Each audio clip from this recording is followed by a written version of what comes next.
This is the story of one of British history's most crucial battles and how it was influenced by the terrain over which it was fought. The programme uses the latest animation techniques to explain how the line of fire affected the outcome of the battle, which won the freedom of a nation.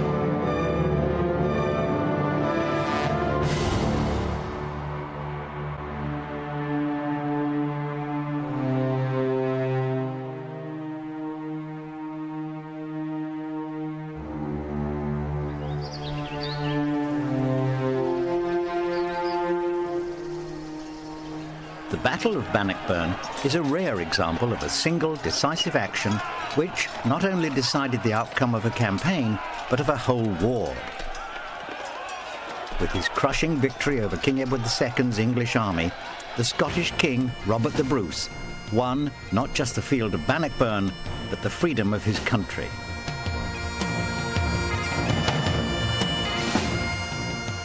It's impossible to overstate the significance of the Battle of Bannockburn to Scottish history. It's one of these rare events where the outcome of not just a battle but also of a campaign and effectively a nation is decided in a single day. It proved that Robert Bruce was not just a good guerrilla warrior, but he was able to speak the military language of the time. He was able to win a battle on a field. It represents the greatest defeat of English arms by a Scottish army throughout the Middle Ages. But more importantly, it was the one conventional battle which Robert the Bruce had to win. And really, if the Scots had lost Bannockburn, then any chance for independence would probably have been lost. Legend has it that Robert the Bruce drew inspiration from the determined efforts of a single spider. Such colourful folklore has endured, at least in part, because there are few surviving records from the time of Bannockburn. However, of those which do survive, two in particular are significant. The first, the Lanercost Chronicle, which was written by an Augustine friar at the Lanercost Priory near Carlisle, tells the story very vividly from the English point of view. The monk himself saw many of the events that day. On the Scots side, the most important source is The Bruce, a long poem by an Aberdonian monk called Barber, which also draws extensively on eyewitness accounts of the battle. The subject of the poem is the man who was then a claimant to the vacant throne of Scotland, the future King, Robert Bruce. Robert the Bruce was one of 13 claimants for the throne of Scotland. At that time, the throne was in the gift of Edward I, and he was certainly in no hurry to appoint a successor. But the Bruce was one of those individuals who was not going to be thwarted, and he decided that he personally was going to fight his way through the throng of competitors by whatever means were necessary, and he was going to seize the throne of Scotland. At first, Robert Bruce's loyalties were, to say the least, uncertain. Robert the Bruce in himself is a much more ambivalent figure than Scottish patriotic myth suggests. As a young 20-year-old noble, he was actually fighting on the English side.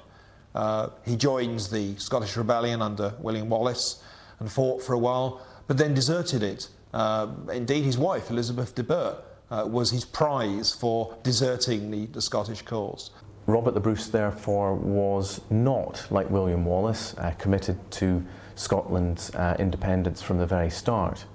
Robert the Bruce's family, the Bruce family, was very powerful in Galloway, the southwestern part of Scotland. And they were closely tied to the English crown. Robert himself was born in England, and his personal wealth depended very much in the tradition of balancing his English commitments against his Scottish commitments in an effort to get as much power as possible in Scotland without offending the English crown and endangering his estates in England. In fact, Bruce was still fighting with the English when they took Stirling Castle in 1305. But even as he fought for his English overlords, he was already plotting to overthrow them. Edward I is one of the greatest kings ever to come from these islands. He was a warrior, he was a statesman, he was a very astute politician. He'd been on a crusade to the Holy Land, he had dealt with civil strife very firmly in England, and he'd subdued the Welsh. He was an all-round king at a time when a king needed to be personally, physically strong and decisive. He was from the Plantagenet family, and people said that the Plantagenets were descended from the devil, and it was based on their having a fiery temper. With the tragic death of Alexander III, Scotland was left without a clear heir to the throne, and the Scottish nobles actually they asked Edward I to adjudicate as to who had the best claim. This was really like inviting the fox into the chicken coop. He took advantage of Scotland's period of weakness caused by the death of the king and the lack of an obvious heir to impose himself on Scotland as a superior overlord. There's no doubt he was a pretty ruthless medieval king, but also effective. At the beginning of the year 1306, Bruce changed sides for the last time. His overriding ambition was to claim the vacant throne of Scotland, and to achieve this goal, he ruthlessly murdered John Comyn, his nearest remaining rival, in the chapel of Dumfries Abbey. The deal was the two individuals, Bruce and Comyn, had been joint guardians. They hated one another's guts. There are accounts of them being at one another's throats. They never got on very well. And when Bruce decided to make his bid for the throne, we think inspired by the terrible death of William Wallace, because Wallace was executed in 1305, Bruce makes his bid in 1306. But what Bruce has to do is to buy off the possible opposition to his own bid in Scotland. Otherwise he's going to face civil war. So Comyn's one of the major players. He's a big noise in the Highlands of Scotland. So they decide to meet at Greyfriars Church. I think they were just meant to try and negotiate some kind of compromise, and they lost their tempers. And Bruce, in the heat of the moment, stabbed the Comyn near unto death, as they say. And the story is that he staggers out of the church and says to his faithful retainer, Kilpatrick, I think I've slain Comyn. And Kilpatrick says, I'll make sicker, I'll make sure. He goes back in and finishes him off. It's the worst possible scenario for Bruce. He's automatically excommunicated because he's defiled the sanctuary. The worst thing he can do. He's also generated civil war with the supporters of John Comyn, the very thing he wanted to avoid. And worst of all, he's taken on the might of Edward I. Although he was excommunicated for his crime, Bruce still had himself crowned King of Scots on Palm Sunday, 1306. Edward I received news of the events north of the border with anger and resolved to deal with the threat posed by the Bruce. But at 68, he was far too old and exhausted by long years of campaigning. Much against the advice of his household, Edward raised his army and once again marched north. However, his strength finally deserted him, and he died at Burr-on-Sands, 3 miles short of the border with Scotland. With the king dead, the invasion of Scotland was abandoned. Edward I would be a hard act to follow. Not only was the aptly named Hammer of the Scots a very experienced soldier, he was also a great statesman. His son, Edward II, was clearly a very different man to his father. Edward II was entirely different to his father. Edward I was an extremely experienced soldier. He had campaigned in many different countries, France, Wales and Scotland. He was a tough old veteran who knew his business. His son, Edward II, was not interested in military campaigns. He was much more interested in the good life and really did not want to be troubled by such affairs. He showed very poor judgment in who he favoured, and of course his favours were sometimes handed out on a sexual basis. His homosexuality was notorious, and his male favourites reaped many of the rewards his barons believed they should have. Edward II certainly wasn't the man that his father was. But having said that, the modern view that he was an ineffective homosexual doesn't really seem, in my view, to be completely supported by the evidence. The king was a lover of art and literature. He was certainly a cultured man in an age where physical qualities were probably more important. But if you actually examine the historical record, the real facts are fairly scant to label a charge like that against him.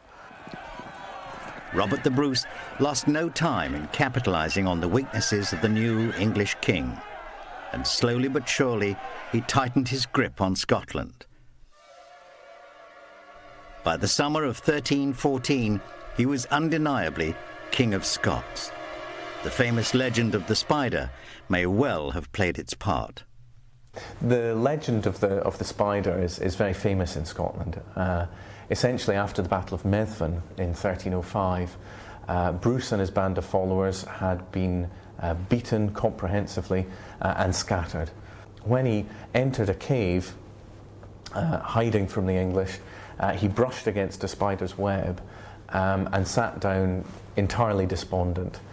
But he noticed that the spider began to build his web again, and Robert the Bruce, probably out of malice or spite, brushed the spider again and then sat back down despondently.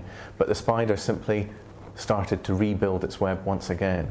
And it is said that from this moment of entire despondency and gloom, Robert the Bruce took the message that he must try and try again, that as long as he had the willpower to continue the struggle against England, then he would eventually be successful. The first reference to Bruce and the Spider comes in Sir Walter Scott's Tales of a Grandfather, 1830.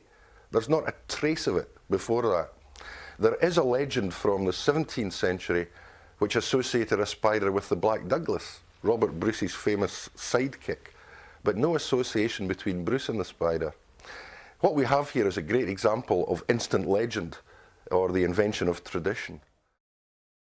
I don't think it's really important any longer whether there was an actual spider or whether it's an apocryphal story. It's a very inspiring and uplifting image that's quite universal of a man who, despite all the adversity, tries and tries again. And in real life, Bruce, despite having tremendous adversity in his personal life and in his political life, kept trying and trying and trying till he won in the end. So it's a very fitting legend. One by one, the towns and castles of Scotland had been stormed by the Bruce. Now only one remained in English hands: Stirling Castle, the key to the kingdom. Although not as large as Edinburgh Castle, Stirling was strategically far more important. It dominated the central plain in the middle of Scotland, where most of the wealth and population was concentrated. Today, it is still a majestic and awe-inspiring sight. In the Middle Ages, it was a daunting fortress.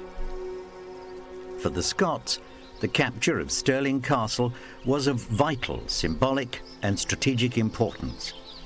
Unlike his warrior father, Edward II was no soldier, but even he recognised that if Stirling Castle fell back into the hands of the Scots, the war and the country was effectively lost. Castles in general were very important strongholds for dominating an area militarily. It gave you a place where you could rest, requisition your forces, build up your strength and sally out to attack the enemy. And it really meant that unless you'd captured all of the castles as well as the land around it, you really didn't have control of a captured country. Determined to relieve the beleaguered English garrison, King Edward gathered an army about him and marched north. He was spurred on by the disturbing news that the governor of the castle, Sir Philip Mowbray, had agreed to surrender to the Scots if the garrison was not relieved by Midsummer's Day. Edward's march, therefore, became not only a show of military strength, but a race against time. Both sides were only too well aware of the importance of the coming encounter. The long, drawn-out struggle was about to be decided one way or another in a final, thunderous battle. At the heart of King Edward's army at Bannockburn were his household knights, a contingent of armoured cavalrymen permanently employed by him. In all, Edward mustered something approaching 3,000 heavy cavalrymen. Not all of them were knights, of course. Some were ordinary men-at-arms, but by comparison to the Scots, they were very well equipped. The mounted knights were the heaviest component of the army. They were the equivalent of, in medieval terms, of the Panzer division. They were massively strong, where all the strength was concentrated, and they were intended as the shock troops. They relied upon their weight and the force of their impact. More often than not, a charge of heavy chivalry will make infantry in front of it run away. That meant that they were often used for the decisive blow on the battlefield, and even though they were sometimes unruly, their charge often decided the fate or outcome of a battle. Accompanying the new king on his march north were 20,000 infantrymen. Many of these were raised from the Welsh marches, but the Irish Prince of Connaught was also requested to provide Irish spearmen to serve in the army. While cavalry can mount a decisive blow, can shock an opponent and hopefully pursue him from the battlefield, infantry is and always has been the only arm of an army which can hold ground. Infantry provided the flexible all-arms dimensions to break down the sorts of formations that might block heavy cavalry. Once they'd been mustered for service, the foot soldiers were organised into units of 20 men, led by an officer called a vantenard, from the French word meaning 20. 5 of these units, or vingtaines, were grouped together into a company, led by a centenard. He rode on horseback, wearing full armour, and was often a professional soldier. There was no formal organisation of the army above the level of the company. Come the day of a battle, it was customary practice to organise the various companies into 3 great divisions or battles.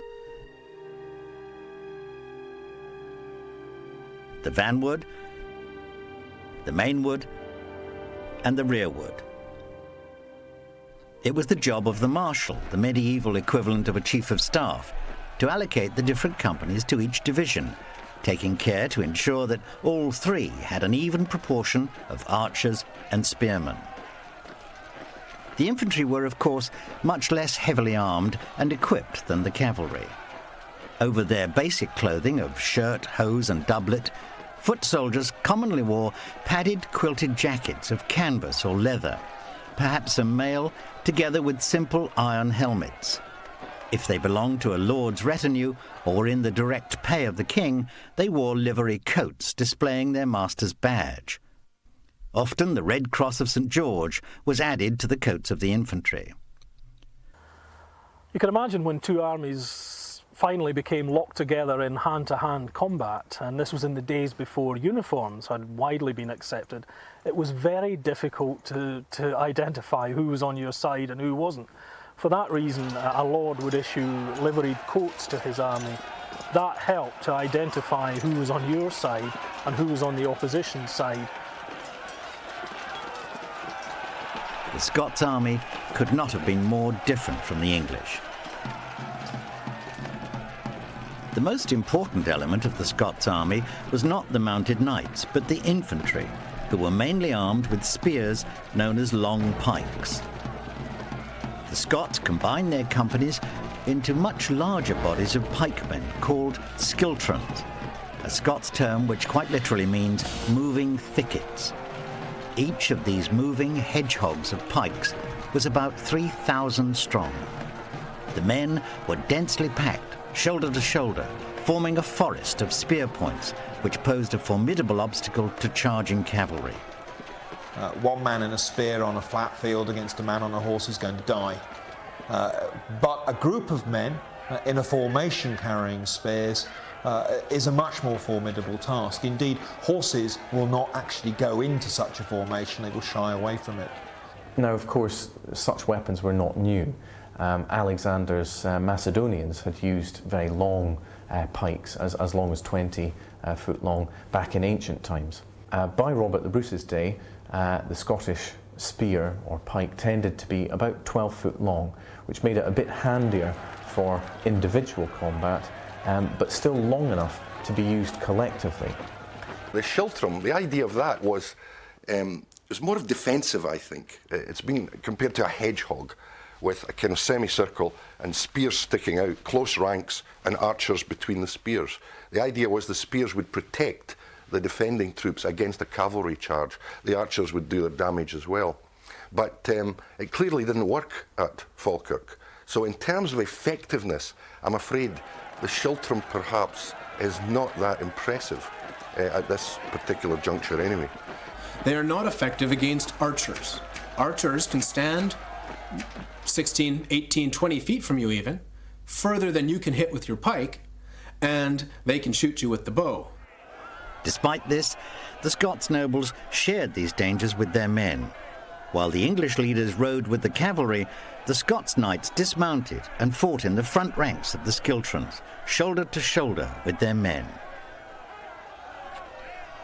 King Edward assembled his army at Berwick on the 10th of June 1314 and, travelling north by way of Edinburgh, reached Falkirk, barely 10 miles from Stirling, on the evening of the 22nd.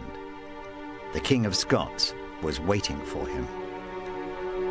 Unlike William Wallace at Stirling Bridge 17 years earlier, Bruce had chosen his battlefield with considerable care. The Scots army had chosen some very favourable positions indeed for the Battle of Bannockburn.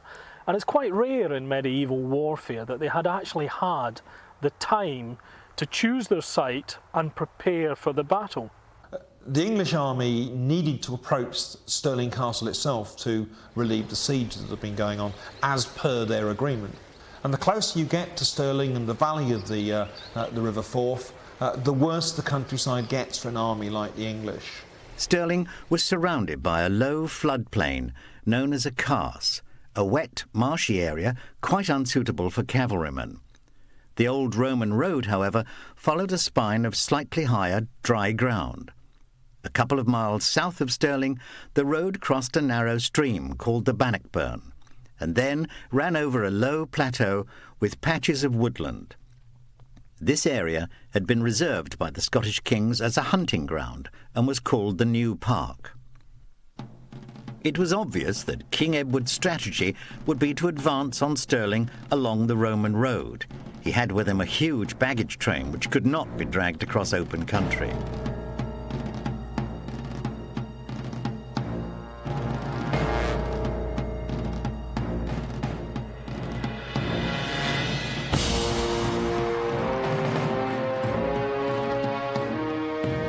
Bruce, therefore, deployed his army among the trees of the New Park, just north of the ford over the Bannockburn. Pots or pitfalls were dug across the front of this position, so that if the English cavalry tried to force their way up the road, they'd have not one but two difficult obstacles to negotiate before coming into contact with the Scots infantry. On the other hand, the flat carse to the east of the New Park was left invitingly empty. On Sunday, the 23rd of June, the English army cautiously felt its way forward to the Bannockburn, halting about half a mile to the south.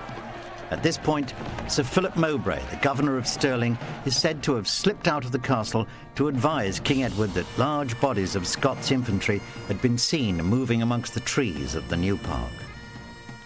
Bruce had in fact taken up a position of all-round defence in the park. As Edward advanced along the road from the south, he would soon discover the elaborate and perhaps rather obvious obstacles placed in his path. But there was still the danger that while he held and protected the main high road to Stirling Castle, there was still the danger that the English might outflank him either to the left or the right. On the left, the King's Park made it less likely, and that meant that in some respects Bruce almost was anticipating or forcing the English to move to their right and into the much more boggy ground of the Bannockburn and Pellstream Burn. King Edward began by sending 2 squadrons of cavalry forward to inspect the new park before committing himself. The first English reconnaissance party, led by the impetuous nephew of the Earl of Hereford, Sir Henry de Bohun, advanced straight up the road, splashed across the ford over the Bannockburn, and began taking note of the Scots' defences. To his complete shock, he came face to face with the Bruce himself. He was quite alone. For young de Bohun, this was an opportunity too good to miss, and taking up his lance, he rode straight at the Bruce. Think of this from the point of view of Robert Bruce.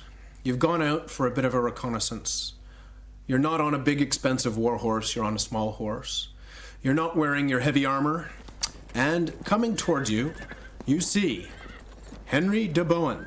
Huge guy, huge horse, a lot of armor, a lot of stuff on top of his helmet to make him look even bigger than he was. And he's thundering towards you at a hand gallop, as fast as he can make his horse go and still keep it under control. Tremendous momentum. He's got a lance, and it's pointed right at you. And Robert the Bruce sidesteps his pony, and he cuts Henry de Bohun's head in half. It certainly shows that Bruce was a veteran soldier, well able to defend himself and of great physical strength. He wasn't going to have any stripling of an English knight see him off at this most critical phase of the engagement. Having said that, for a commander in the field to risk his person in such a way certainly is quite a rash move, because if Bruce had the worst of the fight against de Bohun, the battle would have been over and the chances of Scottish independence would have been squashed there and then. The episode ended when some Scots cavalry rather belatedly appeared at the Bruce's side to chase off de Bohun's startled followers. The Bruce's only comment was to complain about the perfectly good battle axe which had been broken in the act of dispatching de Bohun. Meanwhile, the second English reconnaissance party, led by Sir Robert de Clifford and Sir Henry de Beaumont, had run into real trouble. Crossing the Bannockburn further to the east, they had kept to open ground and were working their way around what appeared to be the open flank of the Scots' position, when a skiltron of pikemen suddenly rolled out of the woods towards them.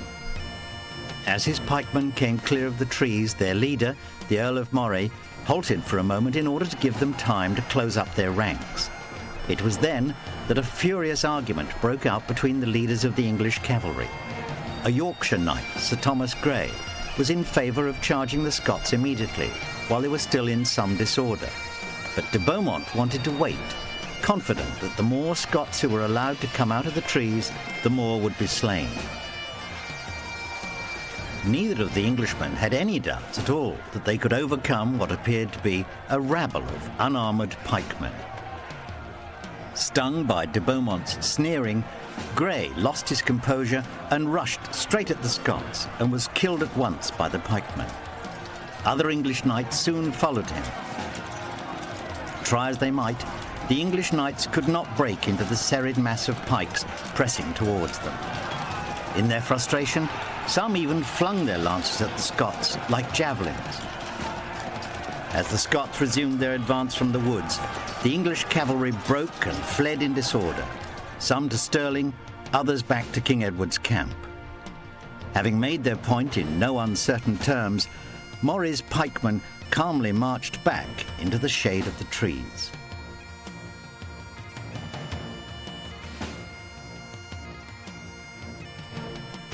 The first round of the battle had undoubtedly gone to the Scots, but King Edward now knew that while a frontal assault straight up the Roman road would be fraught with danger, it might be possible to outflank the Scots' position by following Robert de Clifford's route. And so, that night, the entire English army ponderously swung around to its right, struggling across the Bannockburn to the east of the New Park, and then waited uncomfortably for dawn. The English army was exhausted. The horses needed water. They basically needed space to spread out into. And it seemed logical to the English to spread out into the triangle made by the Bannockburn and some of the minor streams, where there was enough flat ground to bivouac for the night and to water the horses. What the English did not realise during that evening and then into the night was that they were essentially placing themselves in a trap where the streams and burns, and indeed the River Forth, would constrain their deployment the next day and give the Scots a great advantage to hem them into a position from which they would find it difficult to get out. The Bruce seized his opportunity, and while the English army floundered in the mud and stagnant ponds, he swung his own army around, forming 3 of his schiltrons into a line ready to face the English at dawn. The schiltron on the right was commanded by the Bruce's brother, Edward, while the central schiltron came under the Earl of Moray. Sir James Douglas commanded the schiltron on the left. Meanwhile, the King's own schiltron formed a reserve. Unlike the English, the Scots had very few cavalry at Bannockburn. Most of the Scottish knights who were present fought on foot in the front rank of the pikemen. Bruce had at his disposal only 500 light horsemen, led by Sir Robert Keith. These he placed well out on the left flank of the army, where they could guard against any sortie by the garrison of Stirling Castle. Scotland had virtually nothing to match the heavy mounted English chivalry. Now that's partly a comment on the number of wealthy Scottish nobles who actually were fighting with the English rather than the Scottish. What was used at Bannockburn seems to be roughly 500 much lighter horsemen who would have been equipped without the heavy plate metal armour that films like Braveheart have made so famous. More mobile, in many ways more flexible, but if forced to actually face a charge of English heavy cavalry, totally incapable of doing so. There was one other element in the Scots army which was to play a crucial role. Hidden from the view of the English forces on nearby Coxted Hill were the camp followers and Highland auxiliary forces who had come to lend the Scots army help. They watched the proceedings intently and would later play a vital role as the events of the day unfolded. In stark contrast to the carefully laid plans of the Scots army, confusion now reigned among the English forces. There were, for instance, no recognizable divisions of the army, just 2 long lines, one drawn up behind the other. The front line was composed of 9 squadrons of cavalry, each one about 250 strong, while on the left of the line stood a much larger division of some 800 cavalrymen, which was rather optimistically called the vanguard. Behind this colourful array of cavalrymen, the English infantry were drawn up in a single, disorderly mass, hemmed in between the Bannockburn and the River Forth. At Falkirk in 1298, the wily old King Edward I had defeated the Scots under William Wallace by attacking and defeating each schiltron in turn. But the son was not the master tactician his father had been, and Edward II was now faced with a far more cunning adversary. Robert the Bruce's tactics at Bannockburn were very different from those adopted by Wallace. He would not wait to be attacked. The Scots would strike first. Before the attack, the Scots army fell to its knees in prayer for safe deliverance in the coming battle. Edward is said to have mistaken the Scots' prayer for a plea for mercy. Any doubts he may have had were about to be unceremoniously removed as Bruce formed his schiltrons into columns and advanced down the gentle slope from St Ninian's Kirk and the New Park, down towards the disorderly rabble which was the English army.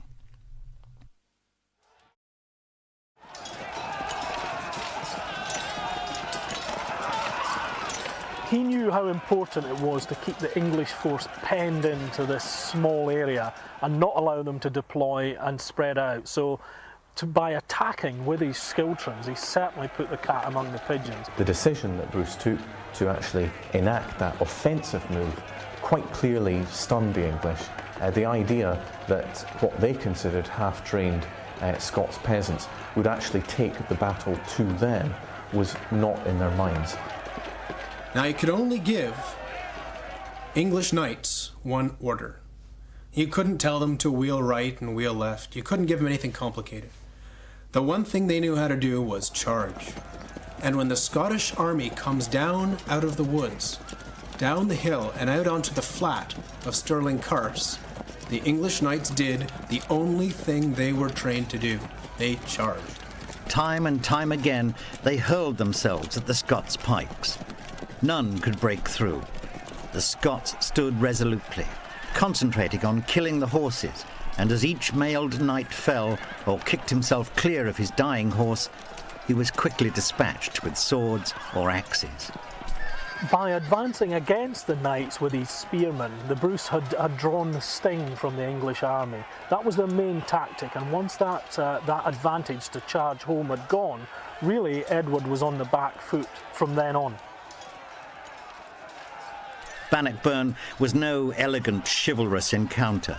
It was a muddy, brutal killing match in which no prisoners were taken and fine gentlemen were ruthlessly butchered by common soldiers. This isn't the modern world. This was fought under completely different rules with a completely different set of values. Those who were injured or wounded in battle would be dispatched without any form of compassion. Your chances of surviving a wound were nil. The mass of dead horses and dead men began to pile up. That made it more difficult for the second ranks of the English cavalry, and the Scots infantry during the battle, their cry was push on, to constantly constrain the English. And again, the image is really quite horrific. A struggling mass of men and horses being thrown from their horses by the Scottish infantry and then speared once they're on the ground. Behind the embattled knights, the English infantry stood in frustration, unable to intervene in the struggle. From time to time, the archers amongst them tried to provide some assistance by shooting over the knights' heads in the hope of hitting the closely packed ranks of Scots pikemen on the other side of the melee. Unfortunately, they also succeeded in shooting many of their own men in the back, and they were soon ordered to stop. However, some archers managed to work their way around to the right of the English line, well clear of the fighting. From this position, they were able to shoot into the exposed flank of the Bruce's own schiltron, without fear of hitting their own men. As casualties among the pikemen mounted, Bruce called his own cavalry into battle. Archers at that time would normally protect their position by digging in stakes into the ground that would protect them against cavalry, but because the archers had moved into position, there was the prospect of being able to disperse them with a quick cavalry charge, and the Bruce saw that opportunity and unleashed his cavalry at exactly the right moment. The cavalry would be exposed to archery fire for a few minutes as they charged, but once they got in close, the English archers would not be able to defend themselves. The archers were quickly scattered and cut down. The threat to the Scots' flank had been averted. The battle had now been raging for an hour, and all around it was going badly for the English. Even King Edward had to defend himself with his mace as hands pulled and tugged at his harness. The battle was at a crucial stage, and it was now that Bruce unleashed a tactical masterstroke. He called forward his last reserve. Legend has it that the men who now suddenly appeared with their makeshift banners on the top of Coxted Hill in the New Park were just camp followers, a motley collection of grooms, cooks and sutlers. As English knights struggled to overcome the Scots pikemen, the Bruce chose the moment perfectly to call the poor folk forward. The legend of the camp followers is another one of these tremendous romantic stories that surround the Battle of Bannockburn. We'll never know for sure.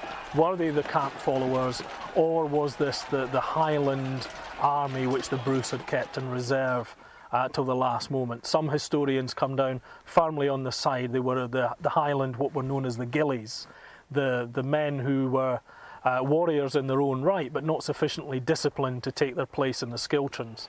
The other school of thought argues it was the cooks, the camp followers, the families, the ordinary people of Scotland who'd gathered together to watch this battle and who made makeshift banners when they could see the tide turning against them and used these to give the impression to the English that a new army had joined in the battle.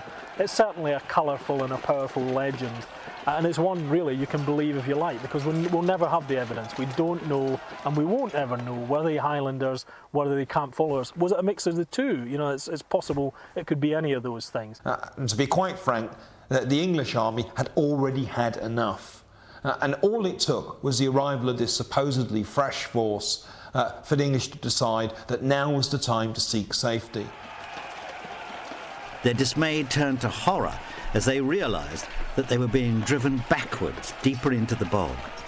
The Lanercost Chronicle graphically recalled the carnage. In the leading division were killed the Earl of Gloucester, Sir John Cumming, Sir Pagan de Tiptoft, Sir Edmund de Morley, and many other nobles, besides foot soldiers who fell in great numbers. Another calamity which befell the English was that whereas they'd earlier crossed a great ditch called the Bannockburn, into which the tide flows, and now wanted to recross it in confusion, many nobles and others fell into it with their horses in the crush, while others escaped with great difficulty, and many were never able to extricate themselves from the ditch. Thus, Bannockburn was spoken about for many years in English throats. Not all of the English knights turned to flee. In an act of futile courage, Sir Giles d'Argentine, an old crusader, fought his way through to King Edward's side, led him safely from the battlefield, and then, declaring, "I have never been accustomed to run," returned to the fight and certain death.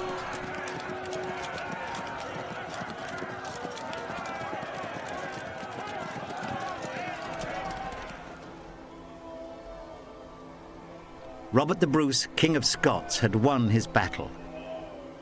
Although many Scots pikemen were killed, mainly by English arrows, only 2 Scottish knights, Sir William de Vipond and Sir Walter Ross, were slain.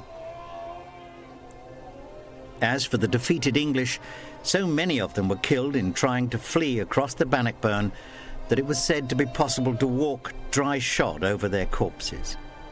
The relentless pursuit and ruthless killing went on into the midsummer night.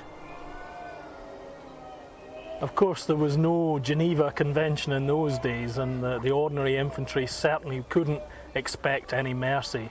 And don't forget, the English army is now stranded, miles from home, in the midst of very hostile country. The mounted men have some prospect of escape, but for the men on foot and for the camp followers with their baggage, there's absolutely no prospect in reality of being able to flee back to England. Many factors had contributed to the Scots' victory at Bannockburn. The Bruce had chosen his ground wisely. While his pikemen were able to operate effectively on the muddy castland, it was totally unsuitable for the heavy English cavalry.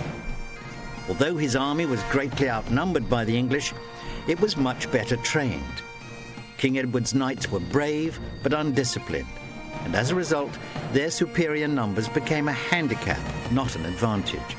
Put simply, they got in each other's way. Worse still, there was no effective chain of command on the English side. King Edward himself fought bravely as an ordinary knight, while his officers wrangled and argued amongst themselves. Not only was Bruce able to control his army, he was also able to judge when best to commit his reserves to the fighting.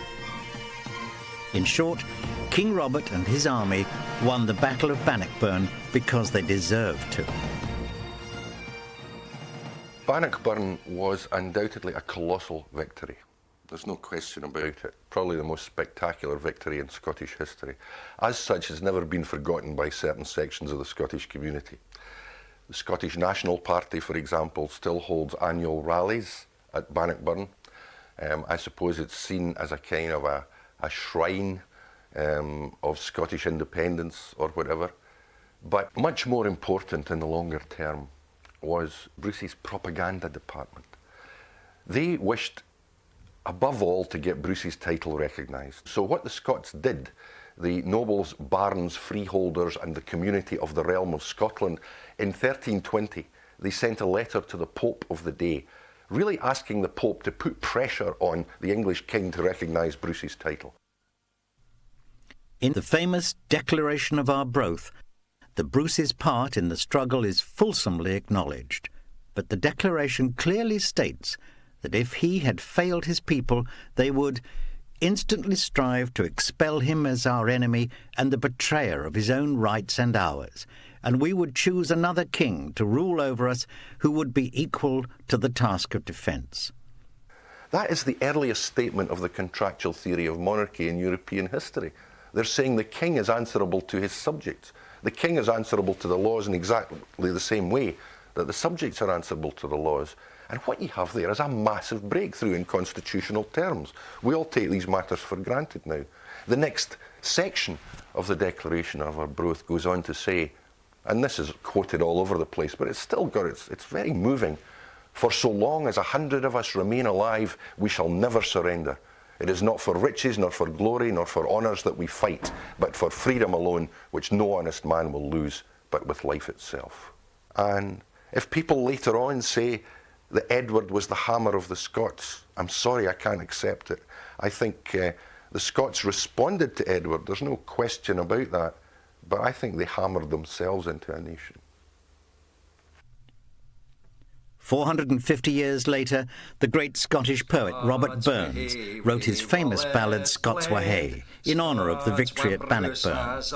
It is still sung today. Welcome to your gory bed, run to victory. Now's the day and now's the hour, see the front of battle hour, see approach proud Edward's power, chains and slavery.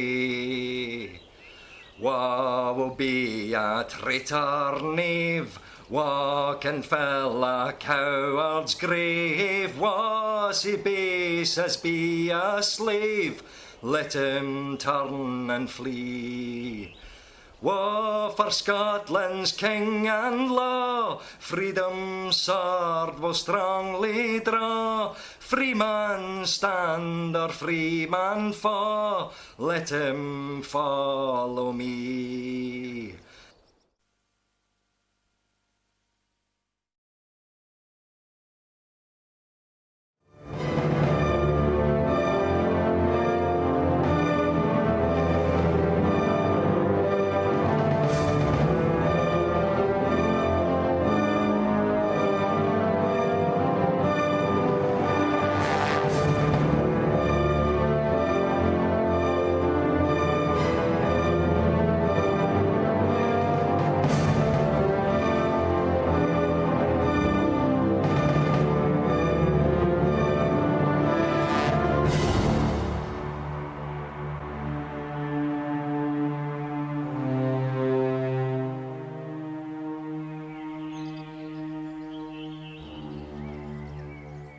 In war, there are no golden rules. On an autumn Friday in the year 1415, an English king led his army into combat, knowing that he was vastly outnumbered by his French adversaries.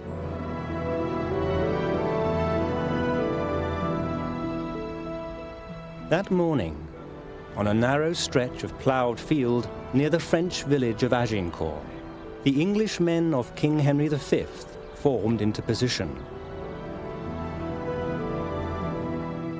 Men-at-arms in the centre, archers on the flanks. In total, around 6,000 men, commanded by a young monarch who had already proved himself a leader. But the task that now faced King Henry V was daunting. Facing him was the cream of French chivalry, the finest knights of the land, at the head of a force some 30,000 strong. Two armies, seemingly mismatched, were about to write the latest chapter of the 100 Years' War. For the French, the day would be a national disaster. For the nation of England, it would be an almost unsurpassed day of glory.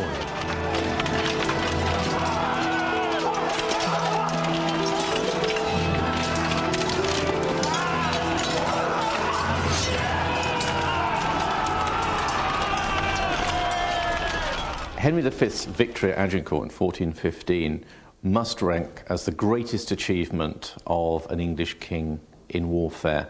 It also had a pretty dramatic effect on English position in France for the next 20 to 30 years. And in the context of the Europe of the 15th century, it was a very unexpected victory. The Kingdom of France was the premier kingdom. The 100 Years' War is the name given to the series of military conflicts between France and England between 1337 and 1453. Agincourt is the most famous battle of the war, but the events of 1415 had their origins as far back as 1066, when William the Conqueror plundered the throne of England and created a political problem that would plague Anglo-French relations for centuries. William, as Duke of Normandy, controlled a large area of French territory. In 1154, William's great-grandson, Henry II, became King of England, and as Henry had married the divorced Queen of France, he secured her French territories. The King of England now possessed more French land than the King of France. By the year 1337, the dispute between the two nations had erupted into open conflict.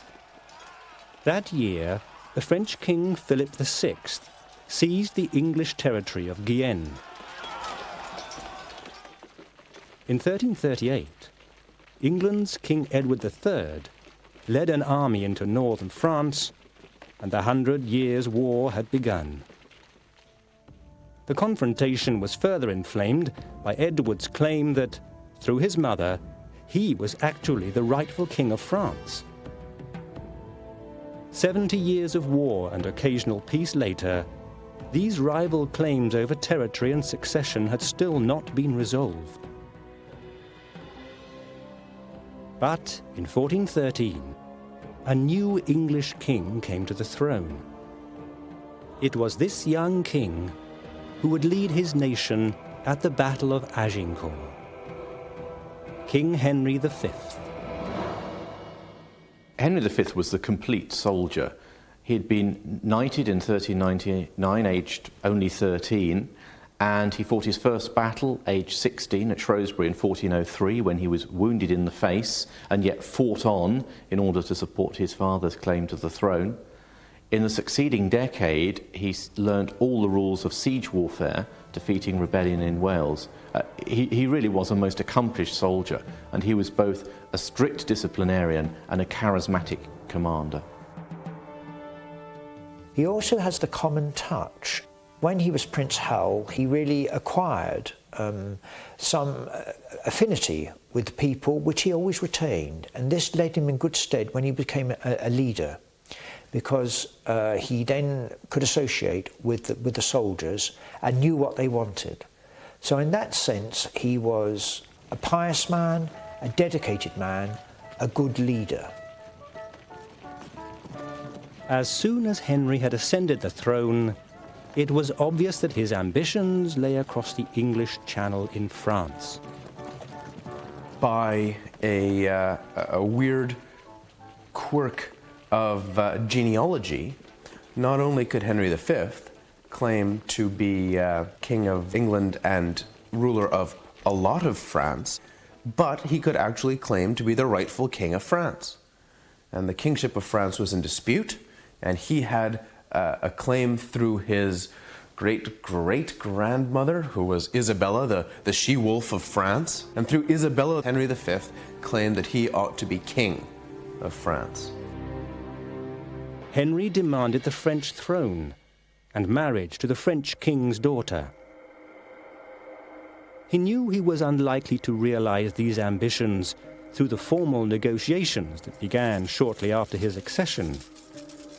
So he also began to prepare for war.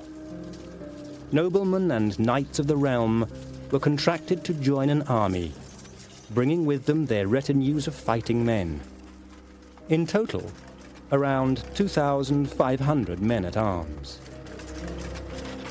They were joined by some 8,000 other soldiers, included because of their mastery of the most deadly weapon of medieval warfare, the longbow. The longbow was itself about 6 feet tall and fired an arrow which was about 3 feet long with a metal tip. It had an advantage over the bows that were used, for example, at Hastings. The range of them were about 100 yards. So one of the great advantages of the longbow was that it had a range of about 400 yards. It was very easily handled in comparison to the French weapon, which was the crossbow, which was a rather complicated piece of equipment, which took a minute to loose off one of its shafts, called a quarrel. In that time, an English archer could shoot off 12 or 20 if he wished. It did mean, though, that he had to train from a very young age. This was actually dictated by statute, by law in England. The French were unwilling to equip their peasantry in the same way because they feared rebellion against the crown. By the summer of 1415, Henry's preparations for war were complete, and he prepared to set sail from Southampton on his flagship, the Trinite Royale. The negotiations were now over. It was said that they concluded with a French diplomat presenting King Henry with a box of tennis balls, implying that sport was a better pastime for a young king than war. On Sunday the 11th of August, 1415, King Henry's army began its journey to France, at its date with destiny at Agincourt. The Trinite Royale led an armada of ships into the English Channel. As well as the fighting troops, they had to carry support personnel, including engineers and priests. The fleet also transported the huge quantity of material required for a successful military campaign. This would have included the huge siege guns and perhaps as many as 20,000 horses.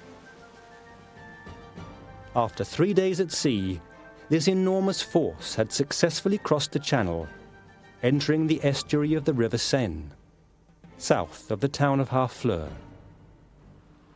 Henry's plan was very simple. It was to take Harfleur. Then there were several options that no doubt he'd considered. One possibility would have been a march to the south to link up with the few remaining English possessions from the once mighty Duchy of Gascony. Another possibility would have been to march north and to go to Calais, which the English held. The response of the French leadership to Henry V's invasion was indecisive. The King, Charles VI, was mentally unstable, only occasionally lucid and incapable of command. This meant the armies in the field were led by two of the officers of his court, the Marshal and the Seneschal. In addition, there were two political parties, the Burgundians and the Armagnacs in the country, who had actually been engaged in civil war, so France was not well led. It took 2 days for Henry's army to disembark, but once this was achieved, the English king moved quickly in pursuit of his objectives. He ordered that the people of Harfleur surrender their town.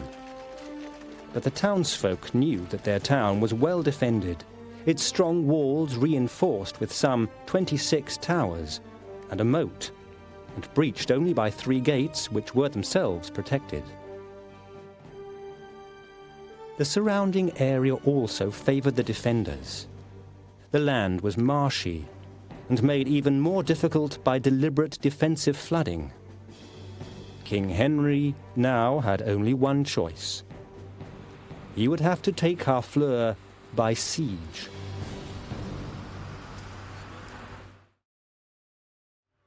On the 18th of August, the siege of Harfleur began in earnest, with the capture of the land east of the town by men led by the Duke of Clarence. The town was now surrounded.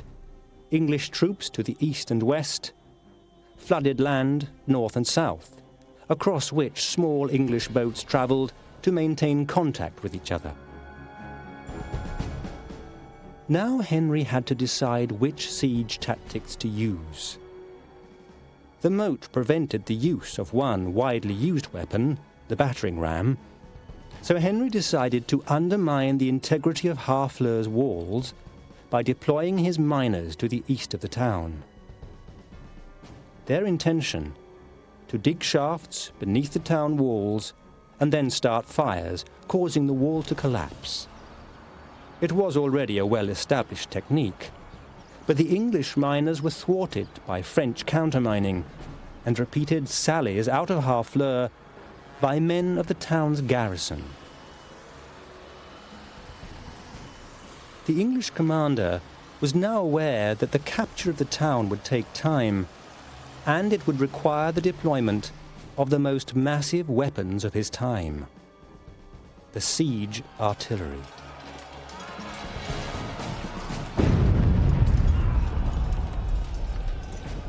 The siege of Harfleur, in addition to traditional catapults and other older types of siege engines, the English had guns. They had big guns, big siege guns, 12 foot long, 2 feet across. They could fire whole millstones at the walls of the town. They could take big rocks. I mean, quite a big, you could put a 500-pound rock into one of these guns.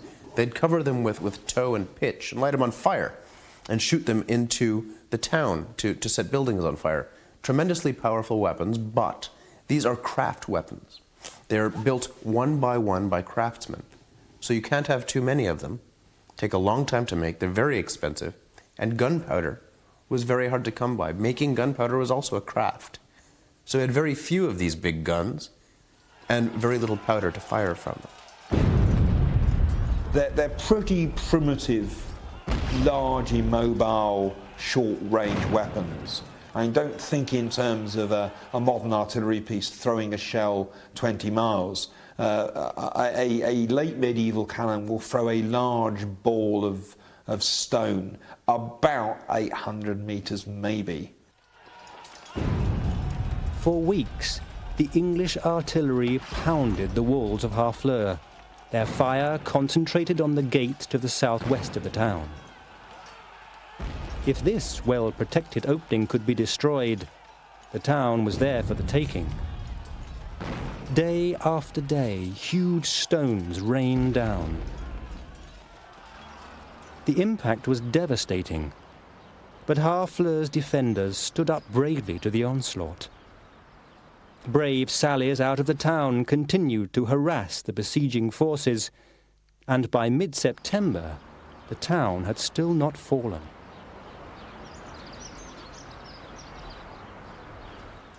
But the southwest gate was now on the point of collapse, despite heroic efforts to preserve it.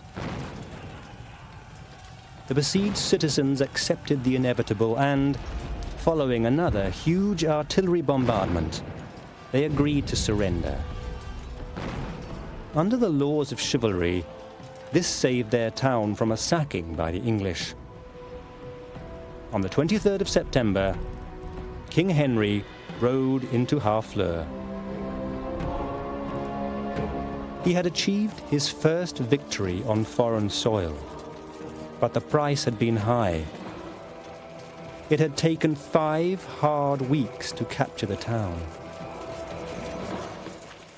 The main difficulties of siege warfare are actually keeping your besieging force in the field, making sure that it's properly supplied. Now, in fact, Henry had a good chance here because he could have ships coming across the channel and providing food. Water's always a big problem, and in fact, it was probably water that led to the spread of dysentery in his army, which killed about a third, killed or incapacitated a third, and this was both ordinary soldiers and the great nobles. They weren't spared.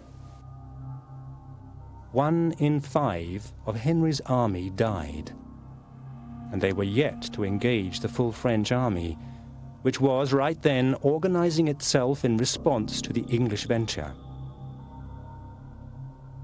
At Saint-Denis, on the 10th of September, King Charles VI ceremonially raised the oriflamme, the French war standard. The pride of 2 nations was now at stake. Aware of his weaknesses, Henry abandoned his original idea of heading south to Bordeaux. A new objective was required. His first thought was typical of the chivalric age. He proposed to settle the whole French dispute in single combat with Dauphin Louis, the French king's 19-year-old son. But when Louis refused the challenge, Henry decided to head for the English port of Calais, 100 miles to the north, leaving behind a garrison some 1,500 strong to secure his new English possession.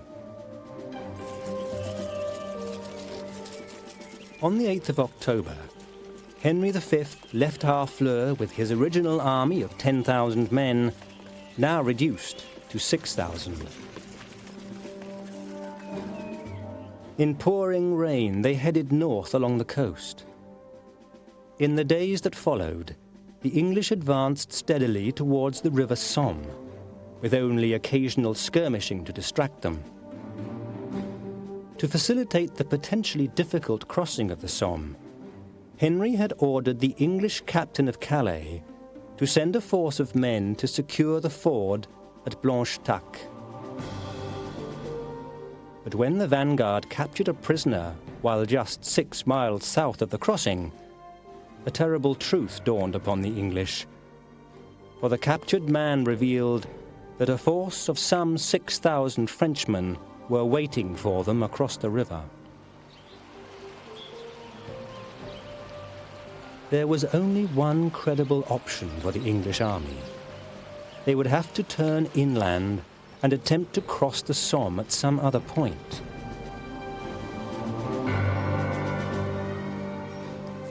But Henry's troops were now soaked and weary. Dysentery still persisted. Rations secured at Harfleur were now running out. The French were present in large numbers along the north bank of the Somme. This was the advance guard of the French army, under the command of 2 talented commanders, Jean Boucicaut, the Marshal of France, and Charles d'Albret, the Constable.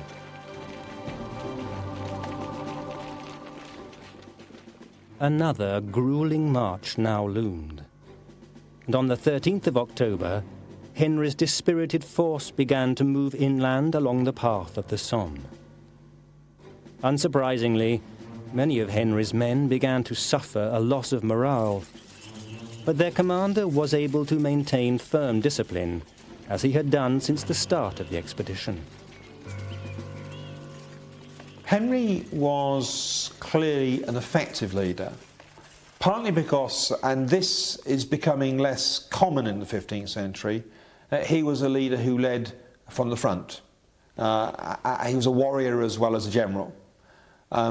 He's also an effective leader because he seems to have been quite good at communicating to his men about their circumstances and what they're doing. He was determined that his troops would behave well. He issues a series of ordinances which each soldier has to obey, and in particular, because he is, of course, says he has a just cause and he's got the support of the church, he is very, very strong against people who violate church property. That's why the person that is recorded as being hanged for stealing from a church is highlighted in Shakespeare's play. Undoubtedly, it was his personality, his determination, his ruthlessness that made that army the disciplined body that it was.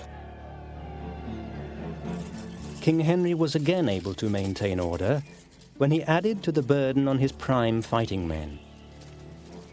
Realizing they were vulnerable to French cavalry attack, he ordered each man to cut themselves 6-foot wooden stakes that could be sharpened at both ends and that could be hammered into the ground to form a defense against French horse. At Agincourt, the value of these wooden stakes would be clearly seen. But as the march along the Somme continued, their sheer weight must have depressed a body of men already reduced to living on nuts and berries. But despite these privations, by the 18th of October, the English had reached the village of Nesle, with the French military only occasionally revealing themselves. That night, Henry discovered that 2 fords over the river were unguarded, just 2 miles away, at Voyenne and Betancourt. The following day, the ragged English force at last crossed the Somme, and morale received a welcome boost. The movements of the French forces during the English march along the Somme are not entirely clear, but we know the French advance guard under Boucicaut and d'Albret were in a position north of the Somme, following the English as they moved inland. Around the 14th of October, the main French army set off northeast towards Henry's forces, reaching the city of Amiens just after the English had left the area. The full French army now joined up, a total of perhaps 30,000 men. But it was not led by their king, the unfortunate Charles VI, or his son, the Dauphin. In fact, it was hardly led at all. The French command structure was not just weak, it was non-existent. The supposed leaders were the marshal, a man called Boucicaut, and the seneschal, d'Albret. But they were just officers of the household, and they had to compete with nobles of the royal line, like Alençon and Orléans. And in actual fact, on the day of the battle, it was they who took charge. So really, it was a complete mess. Jean Boucicaut and Charles d'Albret were undeniably talented military commanders, and they argued that the best way to beat the invading Englishmen was to avoid an open battle altogether. Instead, the invaders should be harried and denied supplies by a so-called scorched earth approach. But theirs were just 2 voices amongst the fragmented French military leadership. Noblemen such as the Duke of Berry, the Duke of Burgundy, and his bitter rival, the Duke of Orléans, favoured a more aggressive approach. It was their view which prevailed. On Sunday, the 20th of October, 3 French heralds rode to the English camp at Attic. Their mission? To formally challenge King Henry to battle. It seems to me a flaw was that if your aim was to weaken the enemy, you should be constantly attacking him with your troops, which are an overwhelming majority. He's probably only got somewhere in the region of 6,000 men. You've got the region of 20 to 25,000 men. Why are you not trying to attack him in a series of battles and weaken him rather than trying to wait for one particular battle? There are flaws in both the leadership and the plan. King Henry's response to the challenge made by the French heralds was defiant. He told them that Calais was his destination and warned the French not to attempt to stop him. Were they to do so, a great shedding of Christian blood would be the consequence. The heralds rode off, leaving the English to prepare for battle. Armour was donned and bowstrings tested. Men went to the priests to make final confessions, and, although their commander appeared confident, he must have shared some of the fears of his troops. he was outnumbered by 5 to 1 in an enemy country. And so it was that on the morning of Monday, the 21st of October, 1415, he waited for the French army and the defining moment of his life.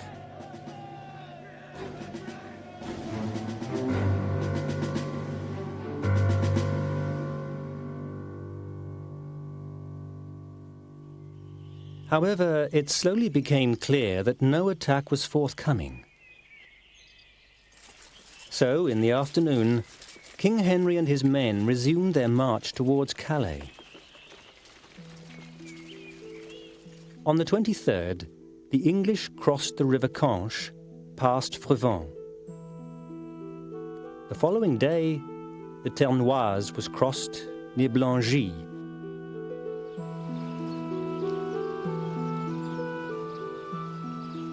On the far side of the river, Henry's advanced scouts could at last see the huge force that opposed them. The moment of battle was less than 24 hours away.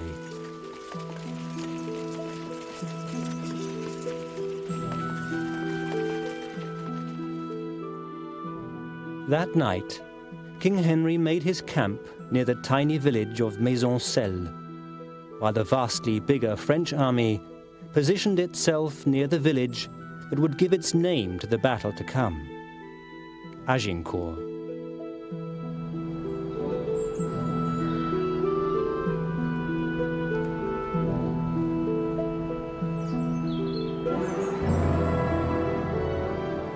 On the morning of Friday the 25th of October, 1415, on a ploughed field in northern France, history was about to be made. A last-ditch attempt by King Henry to secure a negotiated settlement was dismissed by the French, and by 8 o'clock, both sides had drawn up into their battle positions 1,000 yards apart.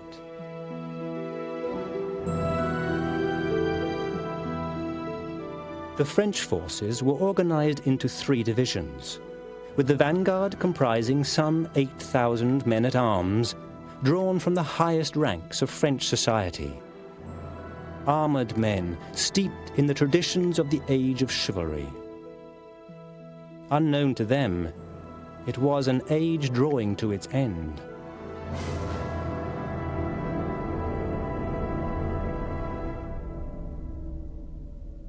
The problem at the Battle of Agincourt was that the French still thought they were fighting simply a chivalrous battle. That's why a large number of their men-at-arms got into the front rank, because what they thought they were going to do was go and capture a few people for ransom.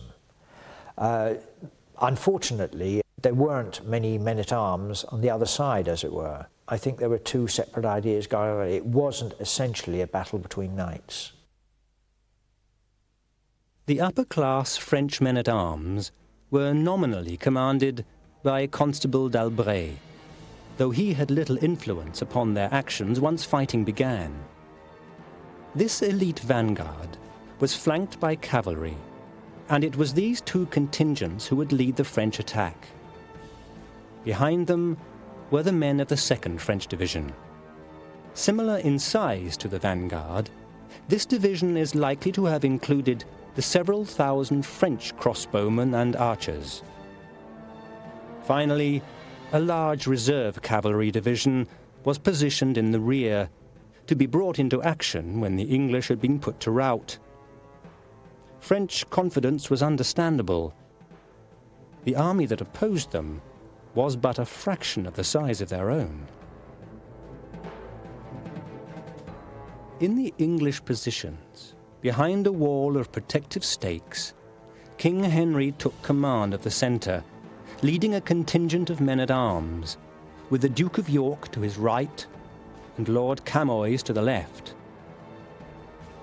In total, the English centre numbered a mere 1,000 men. It was on the flanks that real English strength was deployed. A total of 5,000 archers.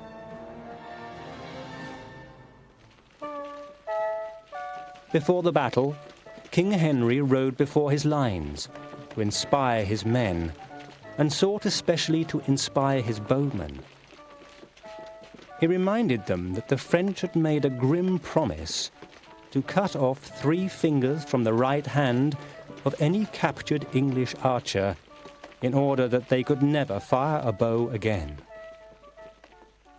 As they listened to the words of their king, many of the English archers must have wondered what their fate would be. But at least there was one small sign to reassure them. Their young king was wearing no spurs. Henry would therefore be fighting on foot alongside his fellow countrymen.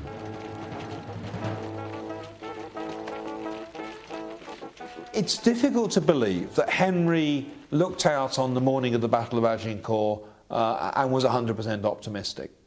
The odds were against him. It's a formidable host. He's still quite a long way from Calais, and he's going to fight a battle that he clearly would rather not have to fight. However, in some ways, history is on Henry's side. Previous large set-piece engagements in the 100 Years' War had on the whole been favourable to the English. And both the Battle of Crécy and the Battle of Poitiers, fought by Edward III and his son, the Black Prince, both of them outnumbered English armies and inflicted quite spectacular defeats on the French. Henry V was an experienced commander. He knew that war is chaotic. He knew that anything can happen on a battlefield. He had to have known that. And as a result, I think that King Henry V knew that he could win.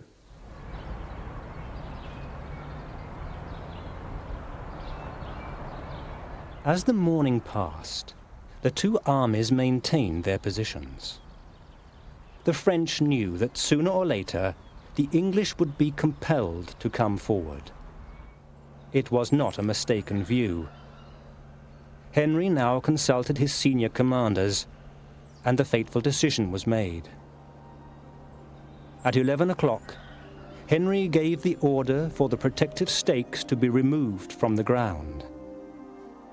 The English men crossed themselves, kissed the ground, and marched in good order towards the enemy. They were outnumbered by 5 to 1.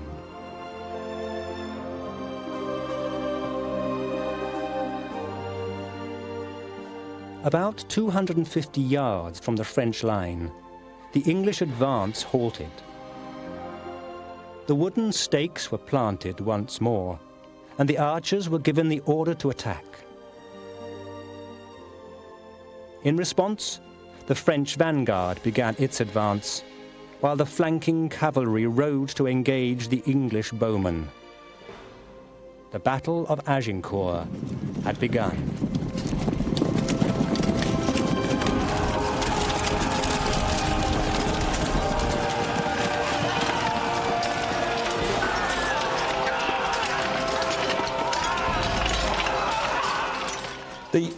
The French, in approaching the English at the Battle of Agincourt, are confined in 2 different sorts of ways.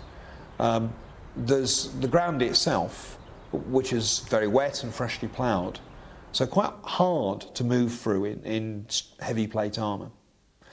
And also on either side of the English line there are fairly thick woods that make it hard to bypass the English, and indeed tend to channel the French towards the centre of the English line.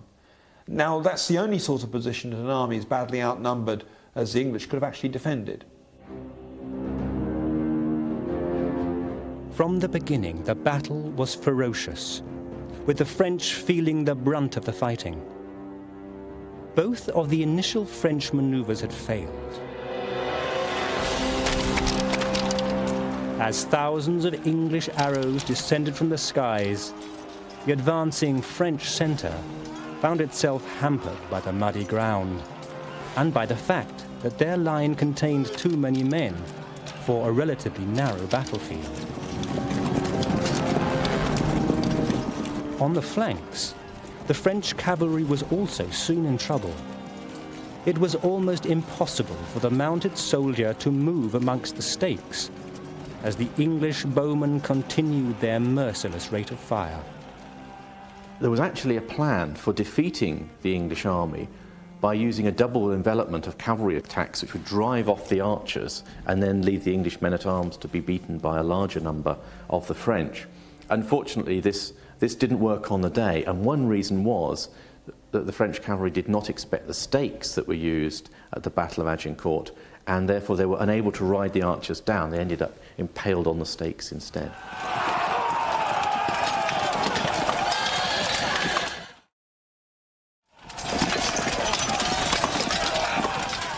After a matter of minutes, the French cavalry were forced into bloody retreat.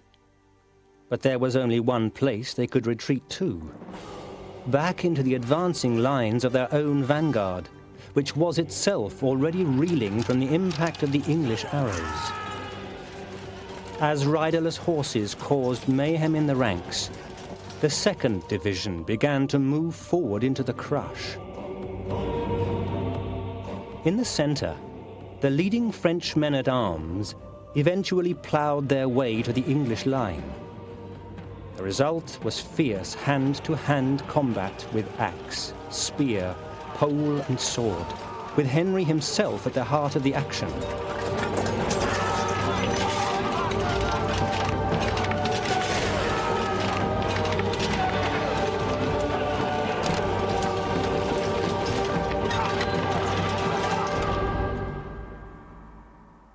The French also fought bravely, but many of their finest soldiers simply lacked the room to fight effectively, while all the time the English arrows rained down relentlessly upon them. The archers are utterly essential at Agincourt to understanding the English victory. It's the archers that provoke the French to committing themselves to an attack. It's the archers that then bring within minutes the French cavalry charge, which starts the battle properly, into ruin. And the archers then cause immense chaos when the main French van advances on foot. They're firing arrows at 10 per minute, and they inflict enormous damage. And of course, subsequently, even though the archers are lightly armed, they're well placed to intervene in the fighting on the ground, the hand-to-hand fighting, because the French are so tightly packed together that their heavy armour and their heavy weapons become a liability, not an asset, in the face of the more lightly armoured but more mobile archers. It's interesting that the French didn't seem to use their missile arm at all. They did actually have a number of crossbowmen, and they had a plan for putting them in the front rank and using them to counter the English archers. But on the day, the French were so overconfident that they were just going to capture the English king, get all the ransoms from him and his men, that they pushed their own crossbowmen back behind the lines where they were ineffective, so that they really didn't take part. We can only guess at King Henry's thoughts as the fighting continued all around him. The front line was now a mass of dead and wounded bodies, and the vast majority of them were French. Their decimated vanguard had been forced back into their own advancing 2nd Division, a development which had served only to further hamper their ability to fight. To add to their difficulties, their entire leadership was now lost. The cream of French nobility lay amongst the heaps of dead that defined the battlefield after what was possibly as little as half an hour's fighting. Constable d'Albret was dead. Marshal Boucicaut was captured. The French battle standard was lost. The result of the battle was now virtually certain. Many in the French rear began to drift away while they still could. The 3rd Division chose not to engage at all and began to break up without a fight. The French had been routed, but the killing was not yet over.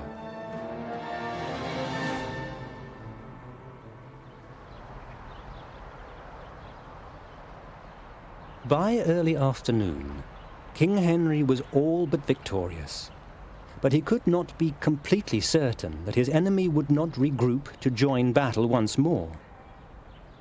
The Dukes of Alençon and Bar exhorted their fellow Frenchmen to continue the fight. One brave group of French nobles did succeed in organizing a mounted counterattack, while many of their fellow men were already fleeing from the scene. But the seemingly triumphant Henry now received serious news. He was told that an isolated French force had attacked his baggage train in the rear.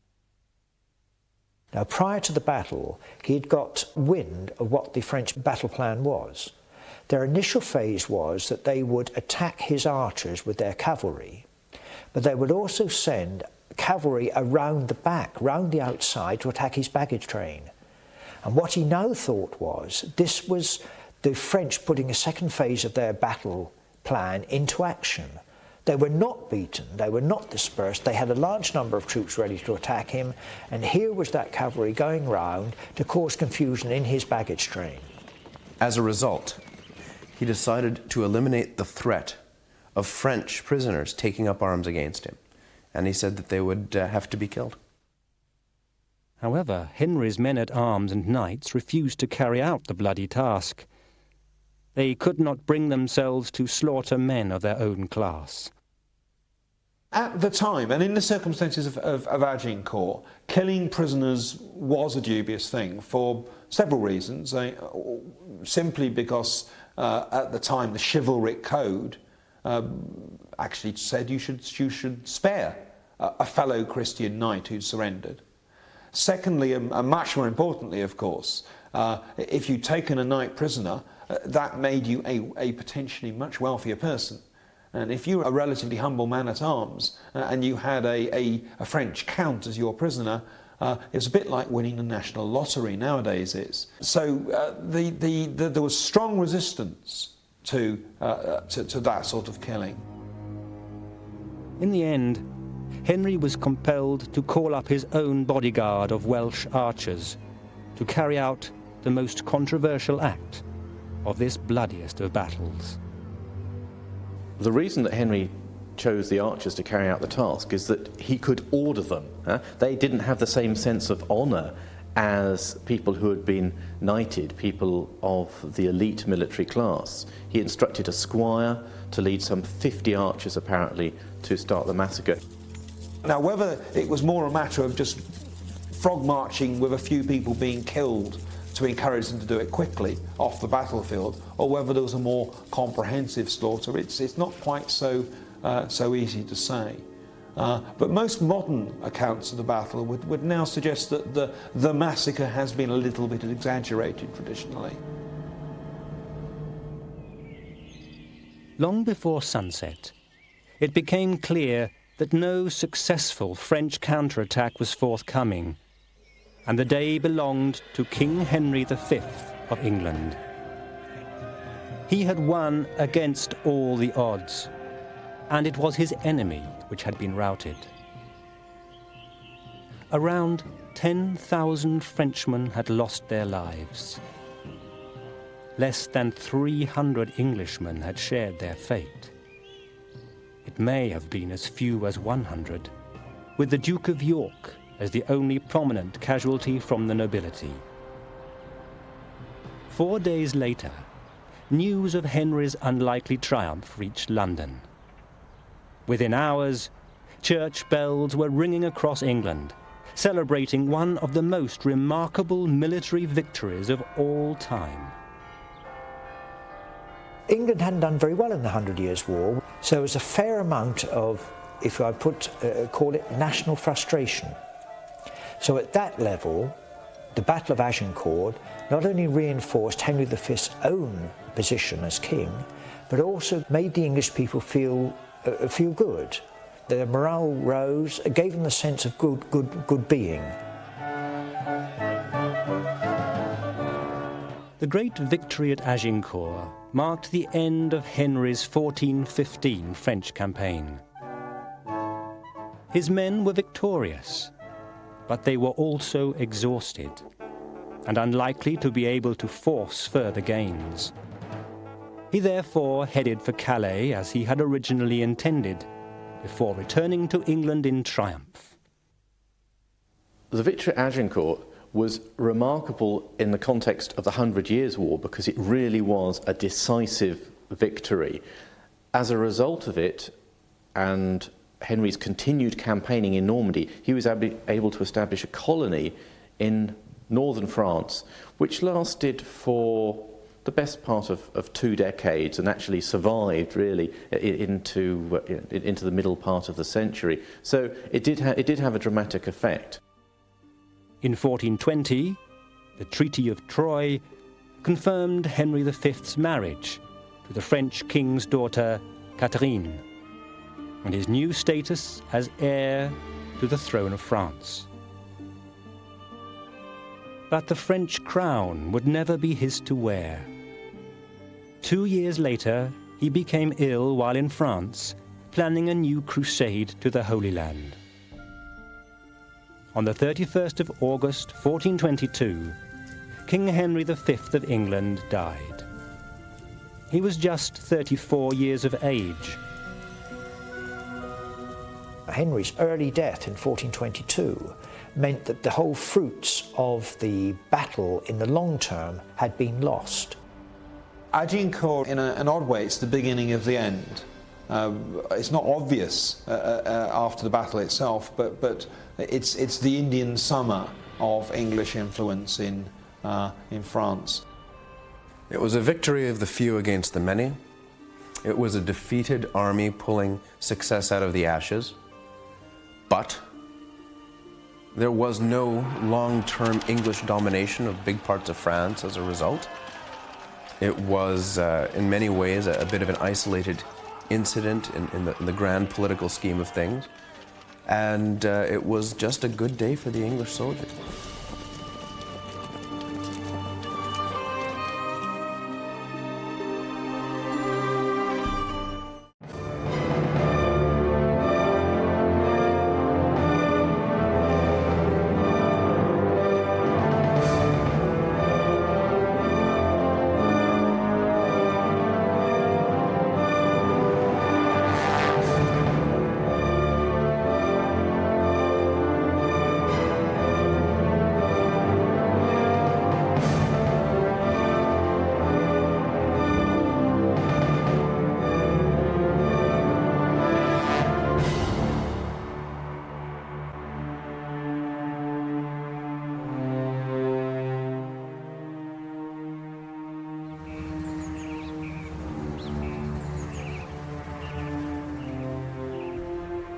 In the attractive English county of Sussex, visitors from all over the world are drawn to one historic location.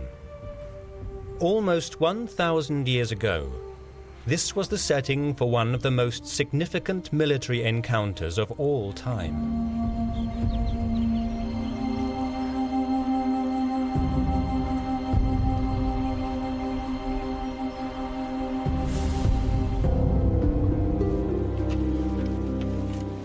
On the 14th of October 1066, two great medieval armies gave their all in battle. The English against the invading Normans.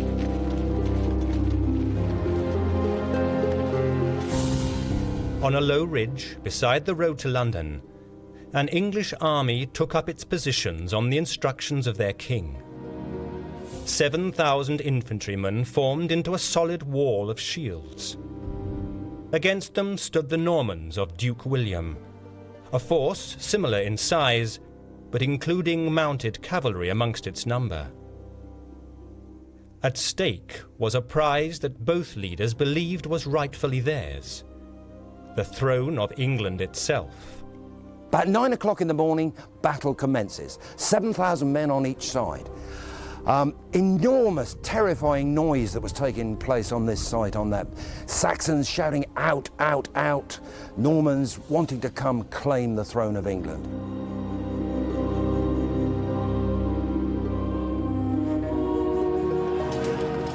In the hours that followed, the Battle of Hastings was bitterly fought out.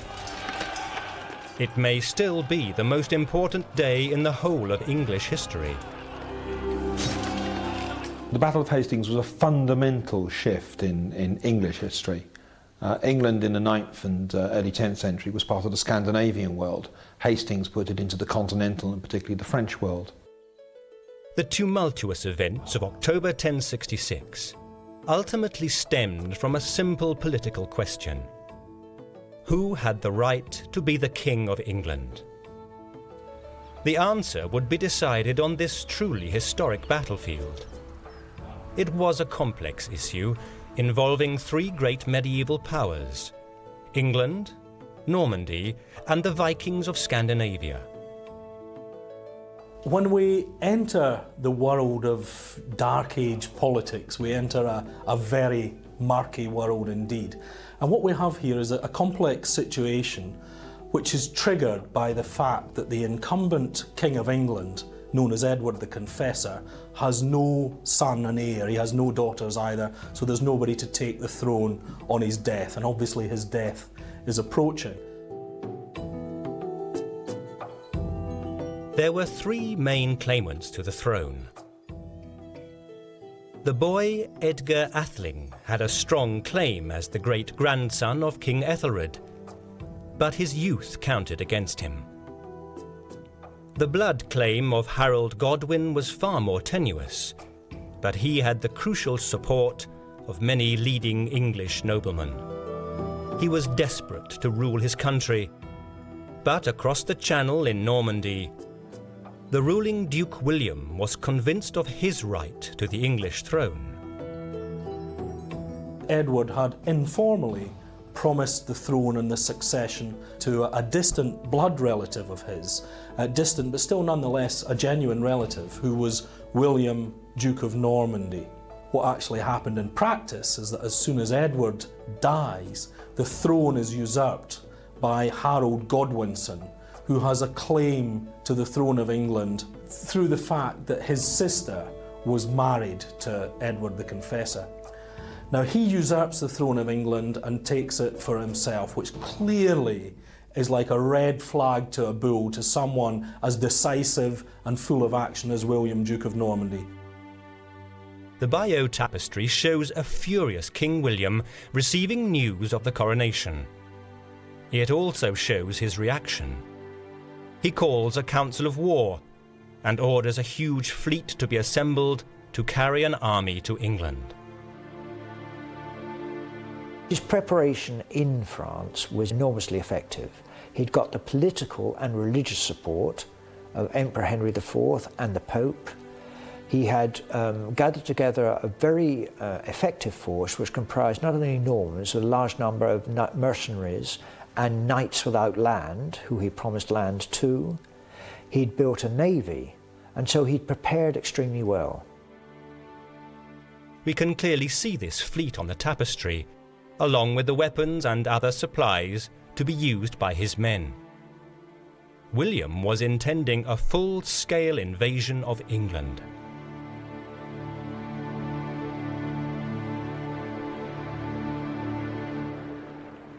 Through the summer of 1066, an invasion army made ready on the Normandy coast. Significantly, it included men trained in a distinctively Norman branch of warfare. These were William's mounted troops, his cavalry. The big difference and the vital difference between the two armies was the Normans had 2,000 cavalrymen. Whereas the Saxons rode to battle, then they dismounted in the old Danish Scandinavian fashion and they fought on foot. The Normans were highly trained horsemen. It was in the Norman psyche that a man on horseback was regarded as the great warrior. The horseman was worshipped, whereas in the Saxon terms, the man that took the most worship was the infantryman. That is the difference between the two armies, the cavalry. But like in today's armies, two armies fighting, one with tanks, one without. King Harold of England was soon to learn the effectiveness of Norman cavalry. But as 1066 unfolded, the Norman threat was not his only problem. His own brother, Tostig Godwin, had been exiled to Flanders the previous year. But in May 1066, Tostig arrived at the Isle of Wight with a fleet of ships. He proceeded to plunder the south coast of England as far as the port of Sandwich. In response, Harold mobilised an army, but his brother sailed north before battle could be joined, halting in Scotland, where he enjoyed the protection of the Scottish king Malcolm. King Harold's difficulties now increased. In addition to the Saxon claim and the Norman claim, there's also a Scandinavian claim to the throne of England, which goes back 3 or 4 generations. And as a result of that, King Hardrada of Norway decides that he too will come to England and compete for the throne. To finally confuse the situation, Hardrada is supported by Tostig, who is Harold of England's brother. So you have this incredibly complex and dangerous situation, which is clearly only going to be resolved by force of arms. By August 1066, Hardrada was in the Norwegian territory of the Orkney Islands, with over 10,000 warriors under his command. Harold now faced the daunting prospect of war on 2 fronts.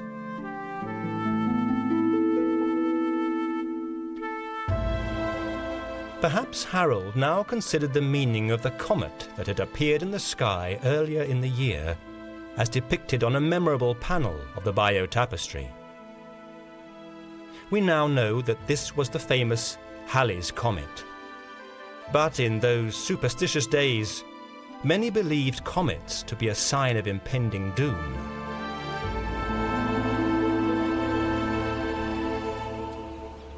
As autumn approached, the situation was, potentially, disastrous for the English leader.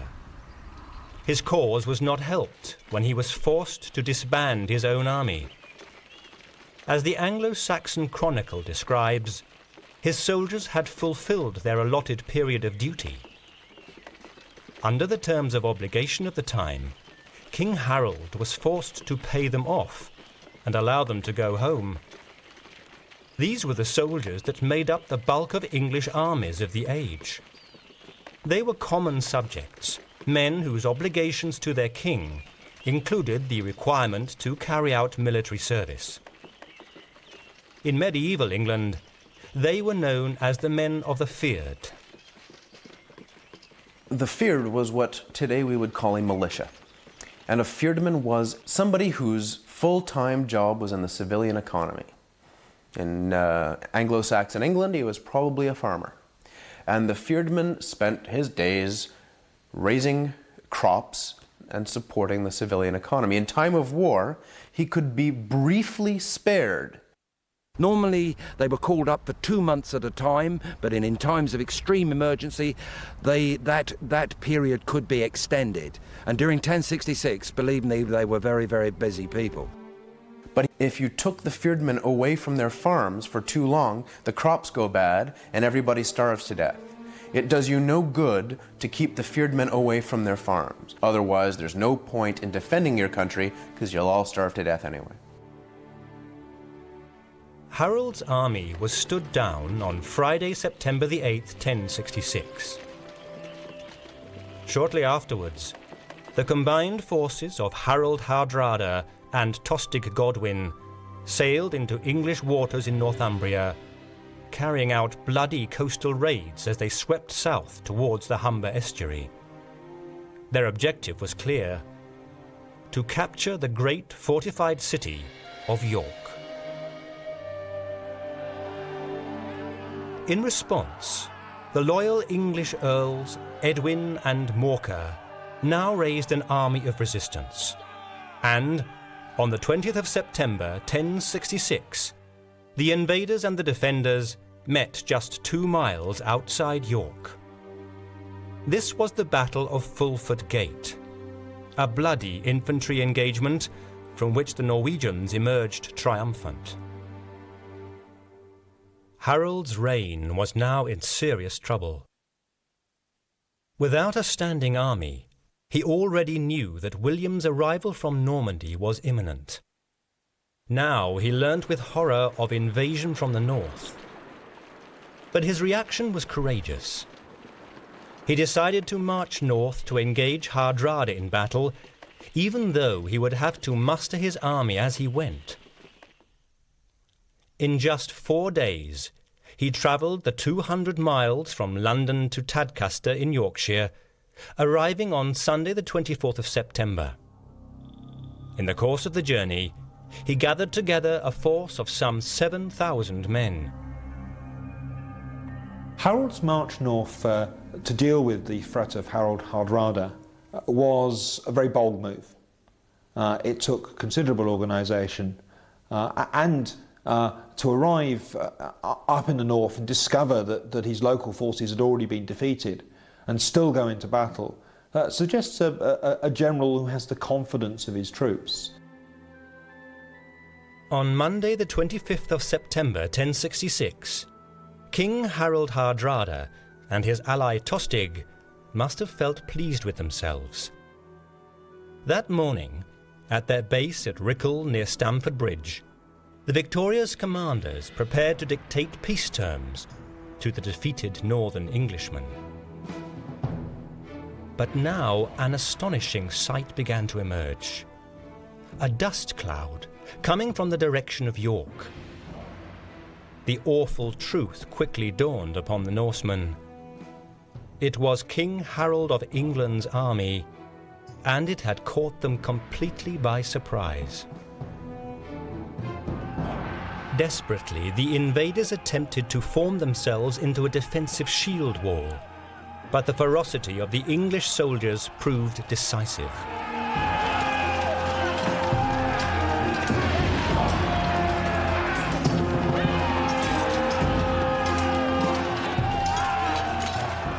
In the shield wall, the men would stand shoulder to shoulder with the interlocking shields, which would provide a defensive front that the opposition would then have to try and literally hack their way through. It was a very standard set of tactics which was practiced by the Viking armies and by the Anglo-Saxons. So that would be recognised by both Harold Godwinson and King Hardrada's forces when they arrived. So the type of battle that they fought used essentially very similar tactics. Both sides had the shield wall, they stood shoulder to shoulder, they came in, they locked together, and it became a close quarter slugging match with cutting weapons and axes and swords. Behind the shield walls you would have archers who would try and find gaps in the opposition's ranks, but the archers were very much a secondary force. The real fighting and the real emphasis were on the men in the front ranks. They were the best armoured, they had the best weapons, and they had the best equipment.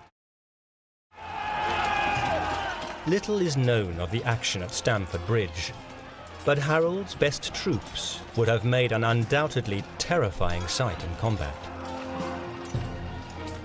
These were the crack units of the English army, the housecarls. The housecarls were the elite of English soldiers in the 11th century.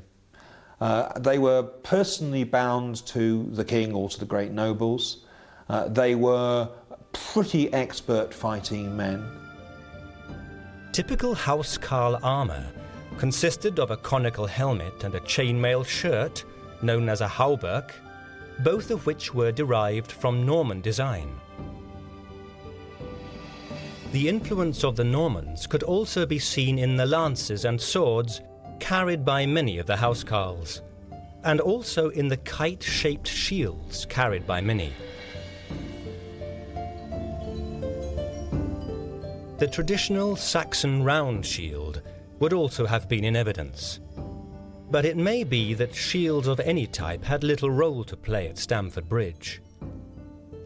The housecarls' love of offensive fighting meant that, in battle, they often chose to strap their shields behind their backs. This freed both their hands to wield one of the most terrifying weapons of the age. They had awesome, fearsome weapons, the double-handed axe, which was quite capable of chopping a man's head off, chopping a man in two even, and even taking the head off of a horse. Believe me, you would not want to face one of these men. They were really frightening men. As the Battle of Stamford Bridge unfolded, the axe-wielding housecarls fought alongside the ordinary foot soldiers, armed with their swords, clubs and shields. and it was this combined force of Englishmen that carried the day.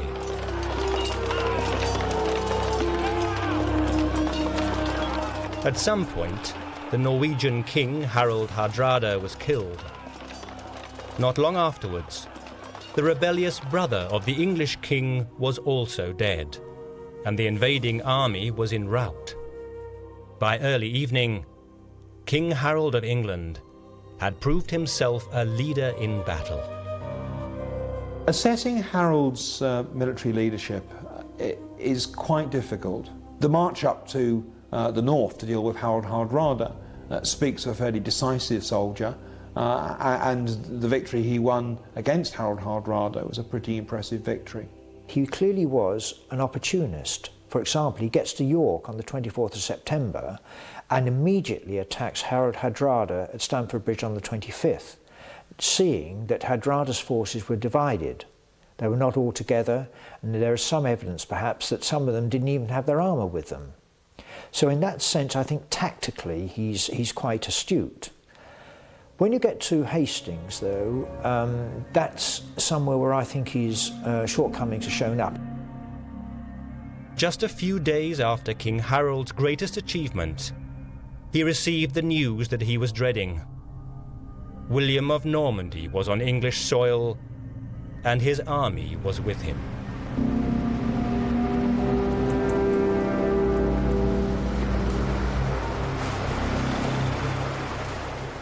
If Harold's achievement in marching north to victory was remarkable, then William's success in putting together an invasion fleet was equally impressive. By mid-September, an armada of over 600 ships sat at anchor at Saint-Valais-sur-Somme, waiting for the right wind to carry them across the Channel. As many as 7,000 men waited for the order to sail, but for a fortnight the wind refused to change. It must have been difficult for William to maintain morale and discipline, especially as his troops were not just his fellow Normans. He was faced with the task of offering people a big bag of loot, land, money, anything you could ask for, salvation. The Pope was offering salvation. All you've got to do is cross over to England and you will get loot and salvation. I think that anybody would wait an extra 2 weeks in return for loot and salvation, especially when you consider they were following somebody who was a proven, successful military leader. William of Normandy has a number of major advantages over Harold of England. Harold had only been king for 9 months. William had been in command for a number of years and also had quelled rebellions within his own country. He was known to be brave, he'd proved himself in battle, and therefore he had a reputation, a military reputation, which is an important factor.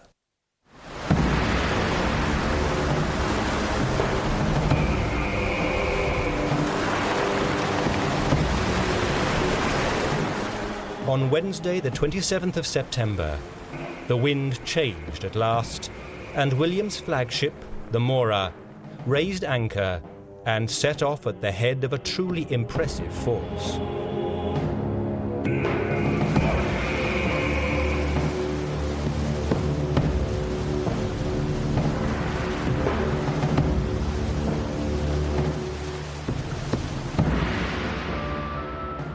The following day, the Normans arrived at Pevensey on the south coast of England, which was quickly taken, along with the nearby town of Hastings. After building fortifications at both locations, William pondered his next move. Soon, the English king had to do likewise. Around October the 1st, less than a week after defeating the Vikings, he received the grim news from the south. Another great battle loomed, but many of the best English troops had been lost at Stamford Bridge. Harold faced another exhausting march if he was to engage William quickly. But that is exactly the course of action that he decided upon. Taking his surviving elite troops with him, he set off on the 200-mile journey to London, where he succeeded in putting together another army of 7,000 men. He then headed west towards William's position. In total, the whole process took just 13 days. He seems to have felt that he had to dispose of William quickly. William was encamped right in the heart of his earldom, and there were difficulties there. He himself, his blood claim was not too good, and therefore, if he didn't dispose of enemies quickly, he might seem to be weak, and other claimants might come forward. So that there was a pressure on Harold. He disposed of Harold Hardrada and got the advantage of surprise. He may have hoped to do that again. Harold might well have waited before moving south of London to give battle. The logic of waiting is that his men were exhausted after a long march north and a long march south. Many of his forces have yet to be gathered. Certainly the full potential might of the English mobilised army was not there. And that by waiting he could only get stronger, whereas William, at the end of a long supply chain in a hostile country, could only get weaker. We will never know for sure if a less hasty deployment of English troops would have influenced the result of the Battle of Hastings. What is certain is that on the 13th of October 1066, Duke William was informed of the imminent arrival of his enemy. The following morning, the English and the Normans faced each other. They were just a few miles away from the town that would give the forthcoming battle its name and its place in history.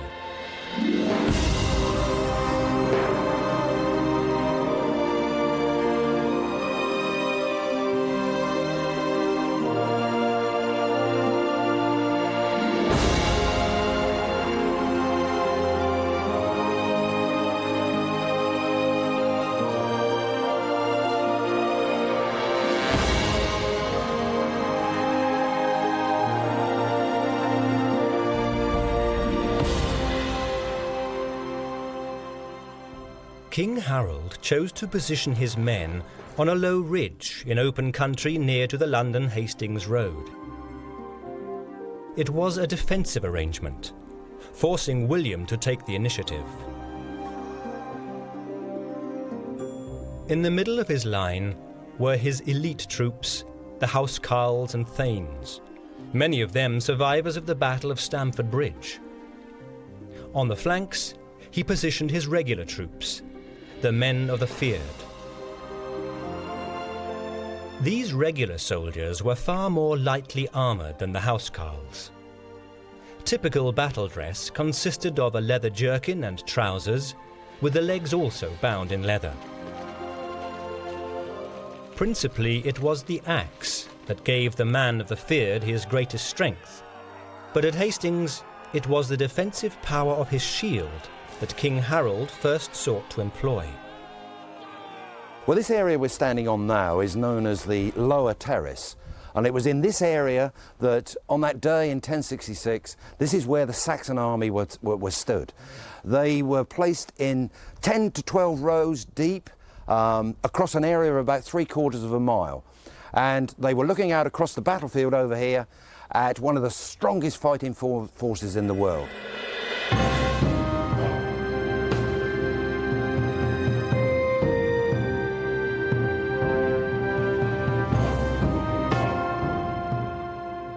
The level of this battlefield has risen by about 12 feet since those days in 1066, and it was an incredible task for the Normans to actually come up this hill.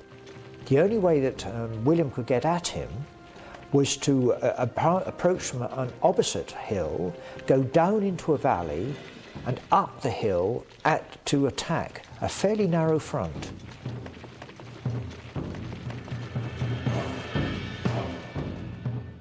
Possibly as many as 7,000 men formed a line almost half a mile in length, with the shields of the leading troops joining together to form a shield wall. The shield wall permits you to defend. It's a very strong form of defense. You stand behind your shield. It doesn't allow you to attack aggressively, but it permits you to stand there and defend yourself till the cows come home. Cavalry can charge a shield wall, but the horses will stop before they get to the shields, because to the horses, it's like charging a wall. And horses are far too smart to charge a wall, so horses will stop before they get there.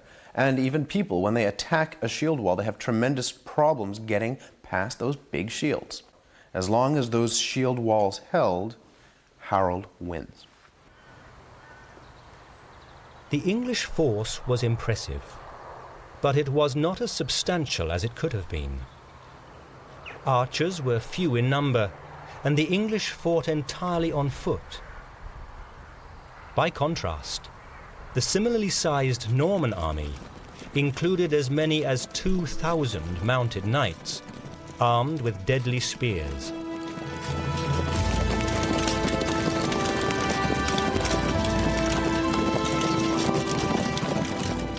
These were professional soldiers, many of them veterans of successful campaigns in regions such as Italy, Brittany, and France. Significantly, it was against the French in the year 1053 that the Norman knights first adopted a cunning tactical maneuver. This involved lines of cavalry pretending to retreat. The idea was to draw out an enemy line and then turn on them. Against the French, this feigned flight had worked. On the morning of the 14th of October 1066, perhaps William considered the tactic again. But as he ordered his men into battle positions, he organized them into 3 divisions. At the rear was the cavalry, each knight protected by a hauberk and helmet, similar to those worn by the English troops. Typically, the Norman knight was armed with the spear and his most precious weapon of all, his steel sword, intended to be used as a slashing implement, as the Bayeux tapestry makes clear. In front of William's cavalry came his infantry. Like the men of the English feared, these foot soldiers were often lightly armoured, although some men were able to enter battle with the protection of chainmail.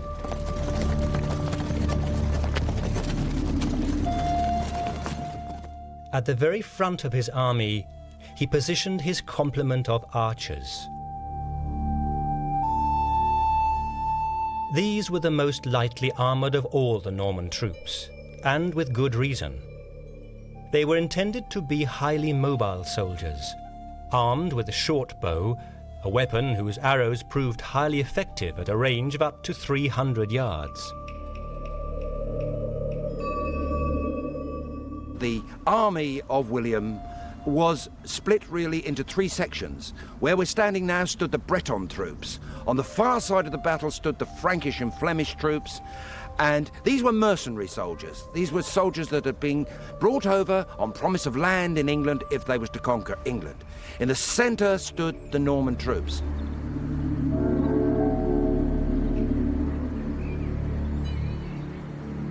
The difference between the Saxons and the Normans, of course, is that the Normans had a better array of tactical options open to them. And what we'll see in the Battle of Hastings as it develops is that William is able to use the 3 different elements of his army to vary the tactics, whereas essentially the Saxons lined up on the hill only have one tactic, which is to stand shoulder to shoulder with your shields locked together and come to grips with the enemy if he advances upon you. William's intention was to use his archers to soften up the English line with shortbow fire. Protected by this fire, his infantry would then advance, followed finally by the cavalry. At 9 o'clock in the morning, the Norman trumpet sounded. The Battle of Hastings had begun. The first action of the battle was when the Norman archers moved to within about 150 yards of the Saxon troops. They fired their arrows into the Saxon line, to little effect. The arrows just embedded into the Saxon shields. The archers' attack was not decisive. The English shield wall held. William now pressed forward with an infantry advance up the ridge and into the English line. The hand-to-hand fighting was ferocious. But again, the Normans failed to break through. Within minutes, William's foot soldiers were returning to their own lines. The cavalry now charged. But the Norman knights also failed to break the tenacious English defence. Many mounted men perished, and still the English shield wall held. But now came a moment of drama that would profoundly influence the course of the day's events.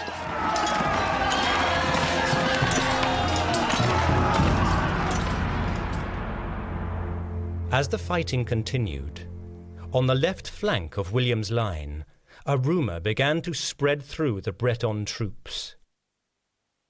The apparent news was the worst possible. Their leader, Duke William, was dead. Fearing that the battle was now lost, they turned and fled. The Bretons, running up this steep slope behind me, found themselves in trouble, and they began to retreat. The Saxons thought, good, we're onto a good thing, we're winning, and they raced after them down into the valley. It was a fatal move. Terrible casualties were inflicted upon the retreating Normans. But now the truth about King William became clear. He was not dead after all. It had been just a rumour. Seeing what was happening, the Norman leader bellowed his presence to his men. He went out to the front, pulled his helmet up to show who he was, encouraged his troops to go forward, and organised horsemen to support the Bretons on the left. The fighting spirit of his men was immediately restored, and it was the English who now found themselves in a desperate situation. Those troops who had advanced against Harold's orders were now trapped in open ground, and William now proved the power of his cavalry. The Norman knights in the centre wheeled round. The Saxons were trapped, they were chopped to pieces, and the Saxon line at the top of this ridge began to become more and more stretched. It was a very important part of the battle, and we are now standing on the position of that Breton army in 1066. King Harold had lost his right flank, but the battle was by no means over.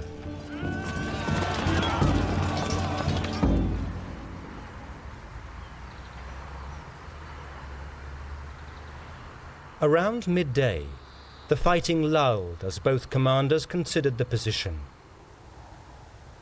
William knew that it would be extremely difficult to win a battle lasting more than one day. He would have to go all out for victory that afternoon.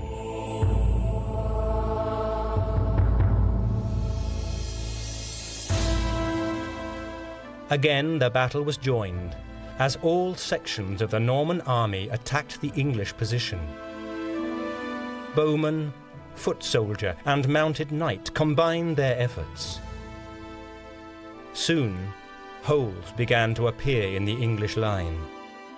King Harold's two younger brothers were killed, but still William was aware of the slowness of his offensive. So he decided to adopt a new tactic to finish the English off for good. The failed English attack, designed to take advantage of this bit of retreat on the part of the Normans, gave William an idea. And the idea was, if they'll break ranks and attack when they think we're retreating a little bit, what if we retreat a lot? Perhaps remembering how the feigned retreat tactic had worked for the Normans 13 years before, he gave the order for the cavalry withdrawal his judgment was correct. On not one, but 2 occasions, the Norman cavalry made fake retreats. Sure enough, on each occasion, the English troops followed down the hill, only for the cavalry to wheel round and surround them. The cavalry began to pretend to run away. The Saxons, not learning their lesson from earlier in the day, started running after them again, thinking, hey, we're winning.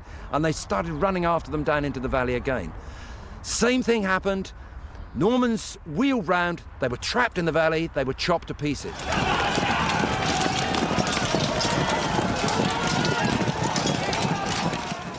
It was important because it meant that the English vacated the hill which the Normans had been attacking during that day, and by doing that exposed themselves and enabled the Normans effectively to break the line.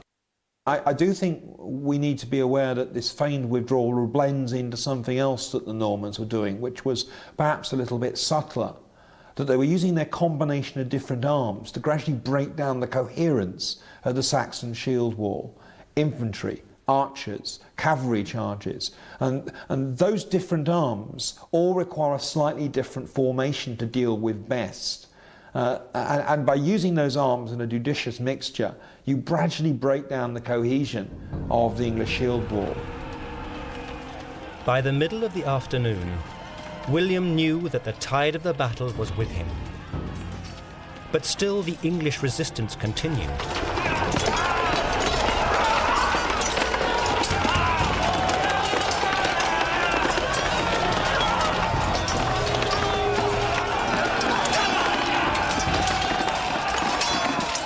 Now, the Norman commander ordered his archers to change their targets and concentrate their fire on the lightly armoured soldiers of the English rear, with devastating effect. Many men were lost in the attack. William said that rather than fire the arrows straight at the Saxon line, fire them into the air. Fire them into the air and let them rain down on the Saxon troops. It was a brilliant move. You can imagine the terror of this rain of arrows coming out of the sky at you.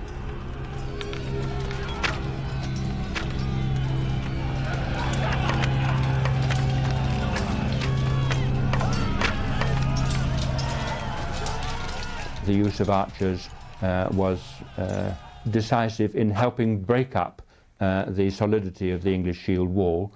Once that wall begins to break into segments, then cavalry can pour through the gaps, get round the back, and it becomes a situation where the height that the horseman has is a very significant advantage.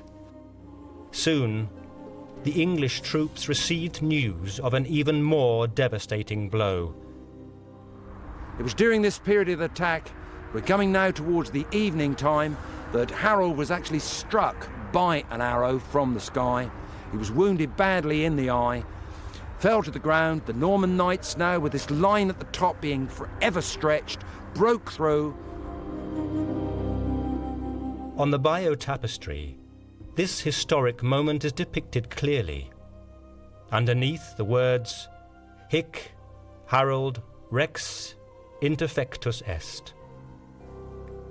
King Harold has been killed. Now we come to the spot where Harold actually fell.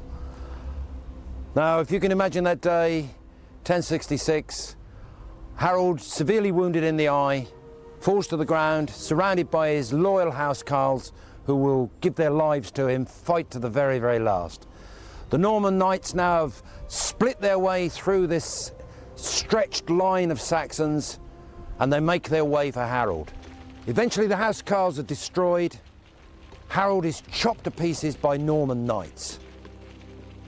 Harold's death sealed the Battle of Hastings. Duke William of Normandy had won.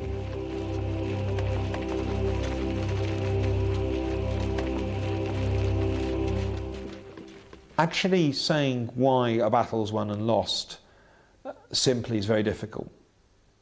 A very crude answer might be that whereas Harold was killed, William according to William of Poitiers' accounts, had 3 horses killed under him.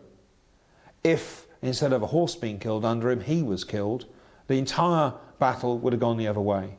To rally the troops, the hold of the line, and also to take decisive action against the English incursion on his left, carried the day.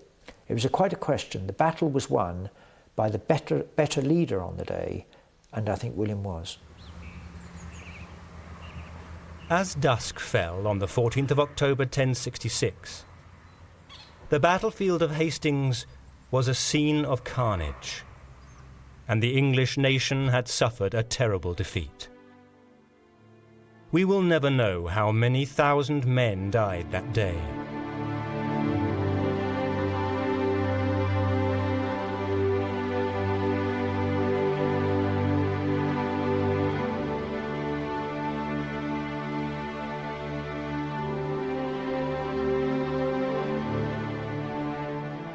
During the days that followed, according to one popular English account, the body of King Harold was taken to Waltham Abbey for burial, as William set off to secure his rule in England.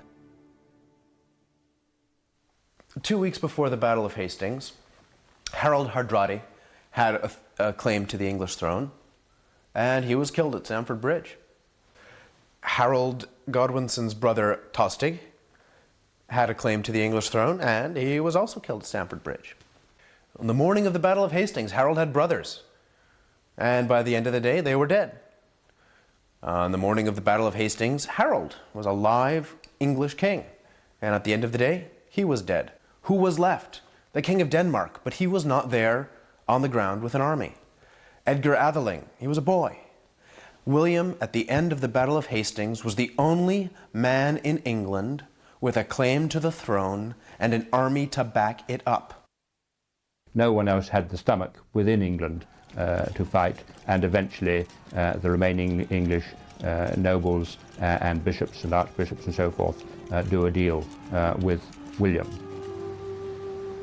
On Christmas Day, 1066, in Edward the Confessor's great abbey at Westminster, Duke William of Normandy was crowned King William of England. Over the following years, William succeeded in establishing his authority across the country. In the north, this often involved terrible bloodshed. But by the time of the Norman king's death, 21 years later, in 1087, there could be no doubt that he had changed the English nation forever. Norman conquest turned England into a feudal society, a very different sort of social and political structure from the Scandinavian Anglo-Saxon structure it had before. England had a new system of economic organization, a new system of military organization, a changed system of government. So from an elite point of view, England was a changed state. But really, all that changed in the Battle of Hastings was that one group of Scandinavian ganger thugs had been replaced at the top of the English state by another group of Scandinavian ganger thugs. This is a place of pilgrimage. People come from all over the world to stand on this spot. On the 14th of October every year, it's a garland of flowers. Harold had his sympathisers, without a doubt. Bad luck, Harold. Better luck next time.